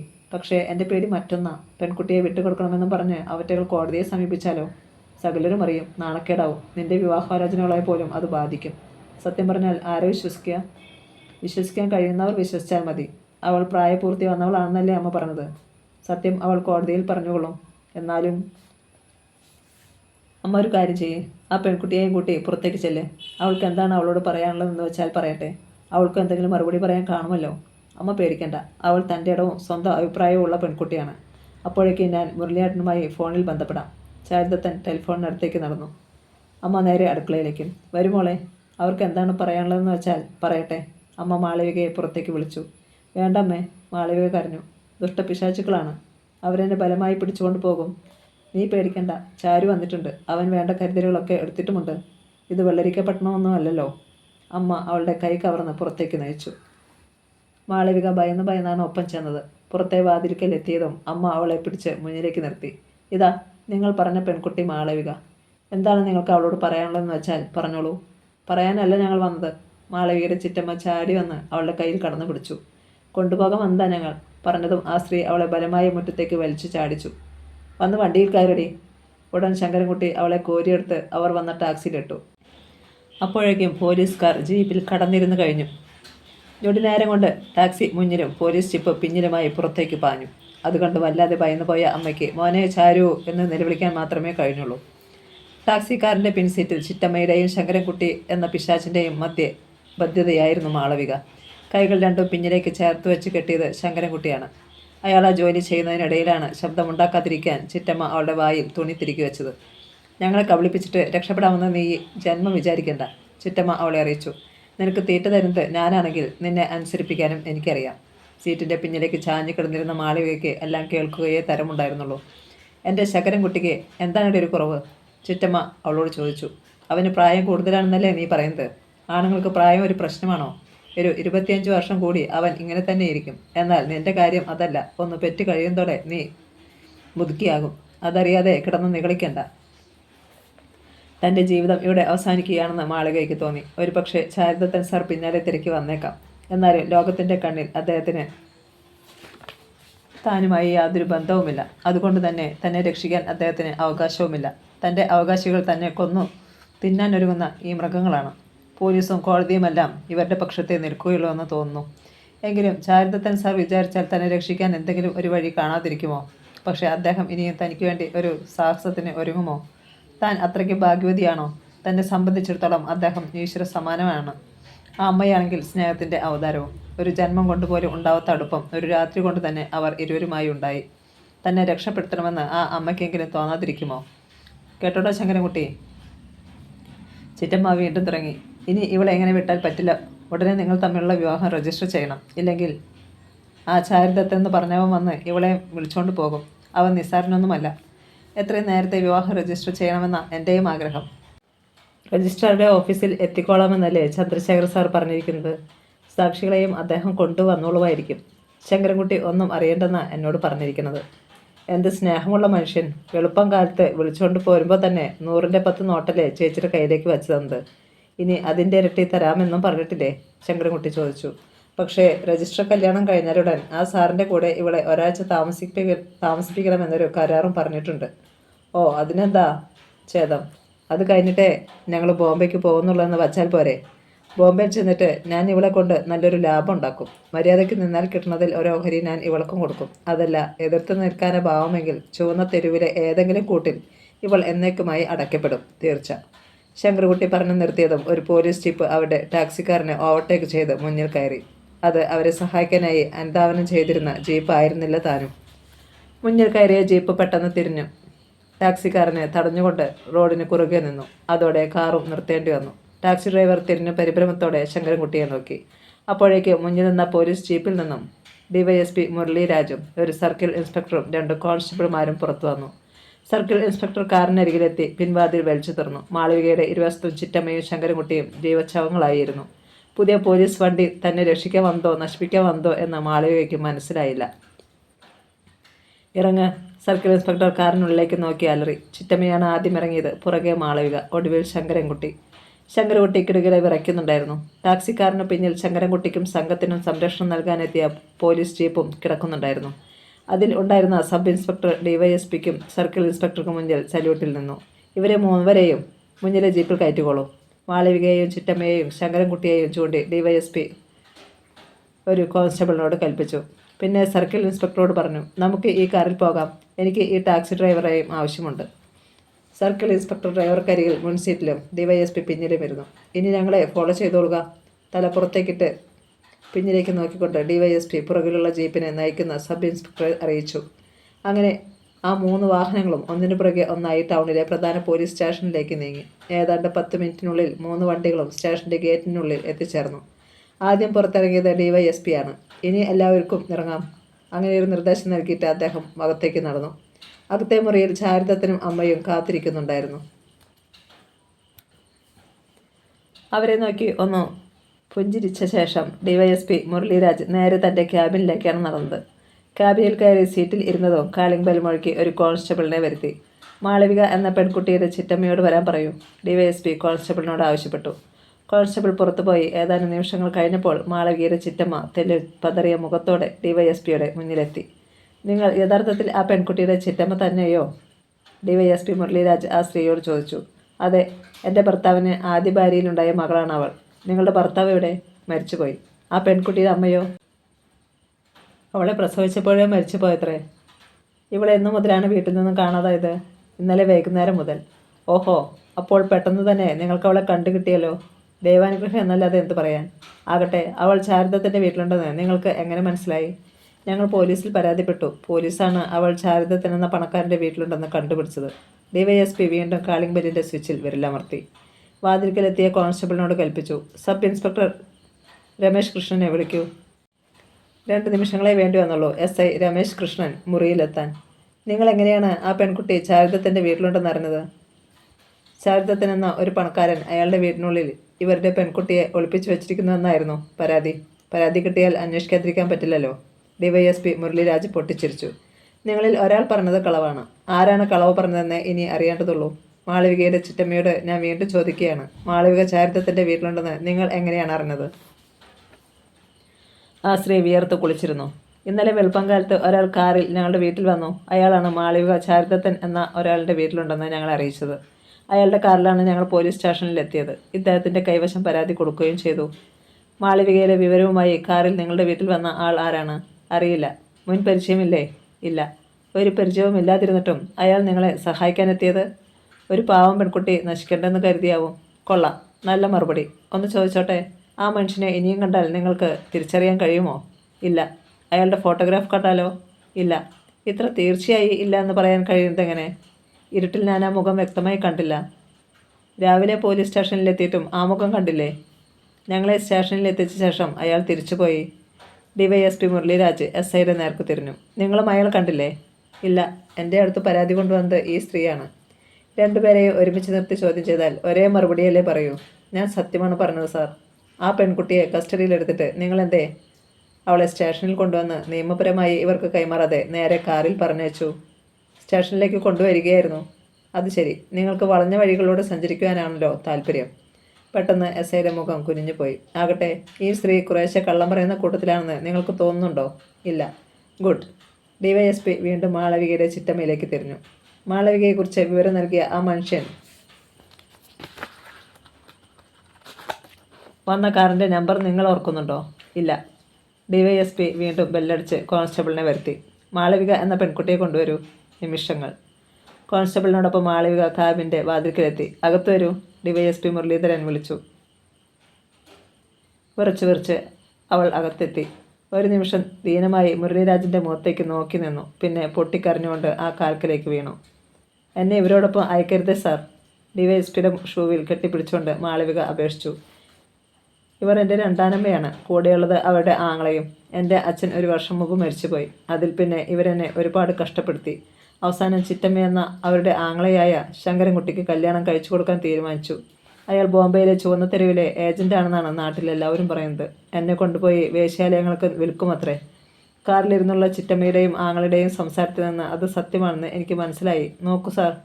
അവൾ തൻ്റെ കൈത്തണ്ടയിലെ കരിഞ്ഞ പാട് ഡിവൈഎസ്പിക്ക് കാണിച്ചു കൊടുത്തു. ഇത് ചിറ്റമ്മ എൻ്റെ കൈത്തണ്ടയിൽ ചട്ടുകം പഴുപ്പിച്ചു വെച്ച പാടാണ്. ഇവരെന്നെ കൊല്ലും സാർ. ഇവരുടെ കൂടെ എന്നെ വിടരുതേ. ശരി, ആദ്യം എൻ്റെ ഷൂവിലെ പിടിവിട്. ഡിവൈഎസ്പി അവളോട് കൽപ്പിച്ചു. മാളവിക അനുസരിച്ചു. ഇനി എഴുന്നേറ്റ് നേരെ നിൽക്ക്. മാളവിക എഴുന്നേറ്റ് നിന്നു. നീ പറഞ്ഞതെല്ലാം സത്യമാണെന്നതിന് എന്താണൊരു തെളിവ്? സാർ വന്ന് ഞങ്ങളുടെ അയൽക്കാരോട് തിരക്കി നോക്ക്. എല്ലാവർക്കും എൻ്റെ ചിറ്റമ്മയുടെ സ്വഭാവം അറിയാം. ഞാൻ അനുഭവിച്ച കഷ്ടപ്പാടുകൾ അറിയാം. ഇവൾ പറയുന്നതെല്ലാം നേരാണോ? മുരളിരാജ് മാളവികയുടെ ചിറ്റമ്മയോട് ചോദിച്ചു. മുഴുവൻ നുണയാണ് സാർ, പെട്ടെന്നായിരുന്നു മറുപടി. എങ്കിൽ ഇവളുടെ കൈത്തണ്ടയിലേക്ക് കരിഞ്ഞ പാട് എങ്ങനെയുണ്ടായി? അയ്യോ, അതവൾ തന്നെത്താൻ ചെയ്തതാ. എന്നിട്ട് ഞങ്ങളെ പഴി പറയുക. ഞങ്ങളുടെ തലയിൽ കുറ്റം വരുത്താൻ വേണ്ടി അവൾ തന്നെയാ ചട്ടുകം പഴുപ്പിച്ച് കൈത്തണ്ടയിൽ വെച്ചത്. ഓഹോ, ഇവൾ അത്രക്കാരിയാണോ? അല്ല സാർ, മാളവിക കരഞ്ഞു. നീ മിണ്ടരുത്, ഡിവൈഎസ്പി അവളോട് ഗർജിച്ചു. പിന്നെ വീണ്ടും മാളവികയുടെ ചിറ്റമ്മയുടെ നേർക്ക് തിരിഞ്ഞു. അപ്പോൾ ഇവളൊരു ഭയങ്കരിയാണ് ഇല്ലേ? ഭയങ്കരിയാണെന്ന് ഞാൻ പറഞ്ഞാൽ രണ്ടാനമ്മ പോര് പറയുകയാണെന്നല്ലേ ആരും കരുതൂ. പക്ഷേ സാറിനിപ്പോൾ സത്യം ബോധ്യമായല്ലോ. നിങ്ങൾക്ക് സ്വന്തം കുട്ടികളാരുമില്ലേ? 2 പെൺകുട്ടികളുണ്ട് സാർ. എന്നാൽ അവരെക്കാൾ കാര്യമായിട്ടാണ് ഞാനിവളെ വളർത്തിയത്. ഇവൾക്ക് ആ നന്ദിയൊന്നുമില്ലെങ്കിലും. അത് ശരി, നിങ്ങൾ അത്ര കാര്യമായി വളർത്തിയിട്ടാണോ ഇവൾ നിങ്ങളെ വിട്ട് ഓടിപ്പോയത്?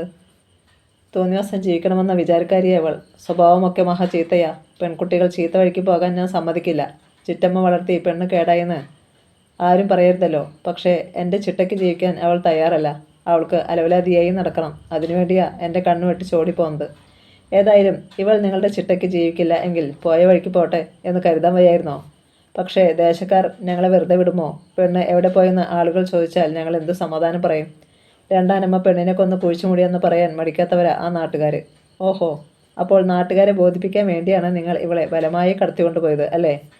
ചിറ്റമ്മ മറുപടി പറഞ്ഞില്ല. ഒരു കാര്യം ചെയ്യാം, ഡിവൈഎസ്പി മുരളിരാജ് അറിയിച്ചു. നിങ്ങൾ അവളുടെ അച്ഛനോ അമ്മയോ അല്ലല്ലോ, അടുത്ത ബന്ധുവുമല്ല. അച്ഛൻ്റെ 2ാം ഭാര്യയ്ക്ക് ഒരു കുട്ടിയിൽ വലിയ അവകാശമൊന്നുമില്ല. രണ്ടാനമ്മയെ പൊതുവെ ഒരു ദുഷ്ട കഥാപാത്രമായാണ് ആളുകൾ കരുതുന്നതും. മാളവികയ്ക്കാണെങ്കിൽ നിങ്ങളെപ്പറ്റി മതിപ്പുമില്ല. അതുകൊണ്ട് അവളെ കോടതിയിൽ ഹാജരാക്കാമെന്നാണ് വിചാരിക്കുന്നത്. കോടതി അവളെ വല്ല റെസ്ക്യൂ ഹോമിലേക്ക് അയച്ചുകൊള്ളും. അയ്യോ, അതൊന്നും വേണ്ട സാറേ, ചിറ്റമ്മ അപേക്ഷിച്ചു. ദേശക്കാർ എന്നെപ്പറ്റി എന്ത് വിചാരിക്കും? സ്വത്ത് കൈക്കലാക്കാൻ വേണ്ടി തന്ത ചത്ത ഉടനെ ആ പെങ്കൊച്ചിനെ കൊണ്ടുപോയി അനാഥ മന്ദിരത്തിലാക്കിയെന്നല്ലേ ആളുകൾ പറയുകയുള്ളൂ. കോടതി വിധി രഹസ്യമായിരിക്കില്ലല്ലോ. അതുകൊണ്ട് വിവരമെല്ലാം നിങ്ങളുടെ ദേശക്കാർ കൃത്യമായി അറിഞ്ഞുകൊള്ളും. എന്ന് പറഞ്ഞാൽ എങ്ങനെയാ സാർ? എത്രയൊക്കെയായാലും അവൾ എൻ്റെ ഭർത്താവിൻ്റെ മകളല്ലേ. ഞാൻ പറ്റതല്ലെങ്കിലും അവൾ എനിക്ക് സ്വന്തം മകളെ പോലെ തന്നെയാണ്. അതെനിക്ക് മനസ്സിലായല്ലോ. ഒരു കാര്യം ചെയ്യ്, നിങ്ങൾ ഈ കാര്യമൊക്കെ കോടതിയിൽ ബോധിപ്പിക്കേ. എന്തിനാ സാറേ ഇത് കോടതി വരെ കൊണ്ടുപോകുന്നത്? സാറ് പറയുന്നത് പോലെയെല്ലാം ഞങ്ങൾ ചെയ്തോളാം. കാശ് മുടക്കണമെങ്കിലും ഞങ്ങൾ തയ്യാറാണ്. പിന്നെ പെണ്ണിനെ ആണെങ്കിലും സാറ് പറയുമ്പോഴേ ഞങ്ങൾ ഇവിടെ നിന്നും കൊണ്ടുപോകുന്നുള്ളൂ. മതി, മുരളിരാജ് കൈയുയർത്തി വിലക്കി. നിങ്ങളെ ഞാൻ ശരിക്കും മനസ്സിലാക്കി കഴിഞ്ഞു. പോലീസുകാരുടെ തനി സ്വഭാവം ഞാൻ കാണിക്കാറില്ല. അതുകൊണ്ടാണ് നിങ്ങളുടെ തനിനിറം നിങ്ങൾ എൻ്റെ അടുത്ത് വെളിപ്പെടുത്തുന്നത്. അനാഥയായ ഒരു യുവതിയെ മാനസികമായും ശാരീരികമായും പീഡിപ്പിക്കുകയും രക്ഷപ്പെട്ട് ഓടിയ അവളെ പിന്തുടർന്നെത്തി ബലം പ്രയോഗിച്ച് പിടിച്ചുകൊണ്ട് പോവുകയും ചെയ്തതിന് നിങ്ങളുടെ പേരിൽ കേസ് ചാർജ് ചെയ്തിട്ടുണ്ട്. നിങ്ങളുടെ ആങ്ങളെയും പോലീസിൻ്റെ നോട്ടപ്പുള്ളിയാണ്. നിങ്ങൾക്ക് സഹായം നൽകിയ സബ് ഇൻസ്പെക്ടർ രമേശ് കൃഷ്ണനും കോടതിയിൽ എത്തേണ്ടി വരും. അത് കേട്ട് മാളവികയുടെ ചിറ്റമ്മ വായ തുറന്നപടി നിന്നു. മാളവികയെയും ചിറ്റമ്മയെയും പുറത്തേക്ക് അയച്ച ശേഷം മുരളിരാജ് ശാരദത്തിനെയും അമ്മയെയും തൻ്റെ ക്യാബിനിൽ വരുത്തി. ഈ കേസിൻ്റെ മുഴുവൻ ഹിസ്റ്ററിയും ഞാൻ പഠിച്ചു കഴിഞ്ഞു. മാളവിക എന്ന പെൺകുട്ടി കരുണ അർഹിക്കുന്നവൾ തന്നെ. അവളുടെ ചിറ്റമ്മ ഒരു ഭയങ്കരിയാണ്. അവരോടൊപ്പം ആ പെൺകുട്ടിയെ അയക്കാൻ ഞാൻ തയ്യാറല്ല. എന്നാൽ തൽക്കാലത്തെ പരിതസ്ഥിതിയിൽ അവളെ നിങ്ങളോടൊപ്പം വിടാനും ബുദ്ധിമുട്ടുണ്ട്. എത്രമാത്രം അവളുടെ നന്മ പ്രതീക്ഷിക്കുന്നവരായാലും അപ്പച്ചിക്കോ ചാരുവിനോ അവളെ സംരക്ഷിക്കാനുള്ള അവകാശമില്ല. ഒരു വേലക്കാരിയായിട്ടോ അല്ലെങ്കിൽ എൻ്റെ മകളായിട്ടോ അവൾ ഞങ്ങളുടെ വീട്ടിൽ താമസിക്കുന്നതിൽ എന്താ കുഴപ്പം? ചാരുദത്തിൻ്റെ അമ്മ ചോദിച്ചു. കുഴപ്പമൊന്നുമില്ലെന്ന് എനിക്കറിയാം. പക്ഷേ ഞാൻ അറിഞ്ഞതുകൊണ്ട് കാര്യമില്ലല്ലോ. കോടതി വേണമല്ലോ ഇക്കാര്യത്തിന് തീരുമാനമെടുക്കാൻ. ഒരു പെൺകുട്ടിയെ സംബന്ധിച്ച് അവകാശ തർക്കമുണ്ടാകുമ്പോഴും അവളെ ആരുടെ കൂടെ അയക്കണമെന്ന് തീരുമാനിക്കാൻ കഴിയാതെ വരുമ്പോഴും ഏതെങ്കിലും അംഗീകൃത റെസ്ക്യൂ ഹോമുകളിൽ ഏൽപ്പിക്കുകയാണ് കോടതിയുടെ പതിവ്. ഇവിടെയും അത് പ്രതീക്ഷിച്ചാൽ മതി. റെസ്ക്യൂ ഹോമുകളേക്കാൾ സന്തോഷകരവും സുരക്ഷിതവുമായി ഇരിക്കില്ലേ ഒരു കുടുംബത്തിലെ അന്തരീക്ഷം? ചാരുദത്തൻ ചോദിച്ചു. സംശയമെന്താ? സ്നേഹം നിറഞ്ഞൊരു കുടുംബാന്തരീക്ഷത്തിൽ ജീവിക്കാനാണല്ലോ എല്ലാവരും ഇഷ്ടപ്പെടുക. പക്ഷേ അങ്ങനെ ഒരു കുടുംബത്തിൽ ഏൽപ്പിക്കാൻ കോടതിക്ക് വിശ്വാസം തോന്നണ്ടേ? അത് അവൾ പറയട്ടെ. അവൾക്ക് എവിടെ ജീവിക്കാനാണ് ഇഷ്ടമെന്ന്, എവിടുത്തെ ജീവിതമാണ് അവൾക്ക് സുരക്ഷിതത്വം നൽകുന്നതെന്ന്. അവളുടെ അഭിപ്രായത്തിന് തീർച്ചയായും കോടതിയെ സ്വാധീനിക്കാൻ കഴിഞ്ഞേക്കും. പക്ഷേ ലോകം അംഗീകരിക്കുന്ന നിയമസാധുതയുള്ള യാതൊരു ബന്ധവും നിനക്ക് അവളുമായി ഇല്ലല്ലോ. നിനക്ക് അവളെ സംരക്ഷിക്കാൻ എന്തെങ്കിലും അവകാശമുണ്ടോ? മറുപക്ഷത്ത് അവളുടെ അവകാശവാദവുമായി ആ രണ്ടാനമ്മയും സംഘവും നിൽക്കുന്നുണ്ടെങ്കിലും അതും ഓർക്കണം. അവരുടെ സഹായത്തിന് മറ്റു പലരും ഉണ്ടാവാം. അവരുടെ ഒപ്പമുള്ള ജീവിതമാണ് അവളെ സംബന്ധിച്ചിടത്തോളം സുരക്ഷിതമെന്ന് അവർ വാദിക്കും. സ്വന്തം താല്പര്യത്തെ സംരക്ഷിക്കാൻ അവർ പല പഴുതുകളും കണ്ടെത്തിയെന്നും വരും. ഒരു തീരുമാനത്തിലെത്തും വരെയെങ്കിലും അവൾ മൂന്നാമതൊരു താവളത്തിൽ കഴിയേണ്ടി വന്നേക്കാം. എതിർകക്ഷികൾ കൂടുതൽ ശക്തരാണെങ്കിൽ അവസാന തീരുമാനം എന്തായിരിക്കുമെന്ന് ഉറപ്പാക്കാനും സാധിക്കില്ല. ചാരുവിനറിയാമല്ലോ, നിയമം ഇവിടെ കടലാസുകളിൽ മാത്രമേ സംരക്ഷിക്കപ്പെടുന്നുള്ളൂ എന്ന്. ഏതായാലും അവളെ റെസ്ക്യൂ ഹോമിൽ ആക്കുന്നതിനോട് എനിക്കൊട്ടും യോജിപ്പില്ല, ചാരുദത്തിൻ്റെ അമ്മ പറഞ്ഞു. ഒരു സാധു കുട്ടിയാണവൾ. ഒരു രാത്രി കൊണ്ട് തന്നെ ഞാൻ അവളെ പഠിച്ചു കഴിഞ്ഞു. എന്നെ ഇവിടെ നിന്നും പറഞ്ഞേക്കരുതേ അമ്മേ എന്ന് പറഞ്ഞ് അവൾ എൻ്റെ കാല് പിടിച്ചതാണ്. അവളെ എൻ്റെ ഒപ്പം കൂട്ടിക്കൊണ്ടു പോകണമെന്നാണ് എൻ്റെ ആഗ്രഹം. മുരളി ഇക്കാര്യത്തിൽ എന്നെ സഹായിക്കണം. DYSP എന്ന നിലയ്ക്ക്, അല്ലെങ്കിൽ എൻ്റെ ഏട്ടൻ്റെ മകൻ എന്ന നിലയ്ക്ക്. ആഗ്രഹമുണ്ടെങ്കിലും ഒരു നിലയ്ക്ക് എനിക്ക് അപ്പച്ചിയെ സഹായിക്കാൻ കഴിയില്ല. അല്ലെങ്കിൽ അപ്പച്ചിക്കോ ചാരുവിനോ ആ പെൺകുട്ടിയിൽ എന്തെങ്കിലും അവകാശം ഉണ്ടായിരിക്കണം, നിയമം അംഗീകരിക്കുന്ന അവകാശം. പെട്ടെന്ന് അമ്മ ചാരുദത്തിനെ നോക്കി. ചാരു, നീ എന്താ മോനെ ഒന്നും മിണ്ടാത്തത്? ഞാൻ എന്താണ് പറയേണ്ടത്? ചാരുദത്തൻ മുഖം കുനിച്ചിരുന്നു. അവൻ്റെ ചുണ്ടിൽ ഒരു കുസൃതി ചിരി തങ്ങി നിന്നിരുന്നു. നീ വിചാരിച്ചാൽ ആ കുട്ടിയെ റെസ്ക്യൂ ഹോമിൽ അയക്കാതിരിക്കാൻ കഴിയും, അമ്മ പറഞ്ഞു. അവളെ രക്ഷിക്കാൻ നിനക്ക് കഴിയും. നിയമം അംഗീകരിക്കുന്ന ബന്ധവും അവകാശവും അവളിൽ നിനക്കുണ്ടാവും. പക്ഷേ നീ വിചാരിക്കണം. ചാരു ശബ്ദിച്ചില്ല, മുഖം ഉയർത്തിയതുമില്ല. ഞാൻ ഉദ്ദേശിച്ചത് എന്താണെന്ന് നിനക്ക് മനസ്സിലായി കാണുമല്ലോ. വിവാഹം ചെയ്യാൻ പറഞ്ഞ് എത്ര കാലമായി ഞാൻ നിന്നെ നിർബന്ധിക്കുന്നു. നീ പറഞ്ഞത് നിന്റെ തുണ അത്യാവശ്യമായ ഒരു പെൺകുട്ടിയാണ് നീ തേടുന്നതെന്നല്ലേ? ഈ പെൺകുട്ടിക്ക് ഇപ്പോൾ നിന്റെ തുണ അത്യാവശ്യമാണ് മോനെ.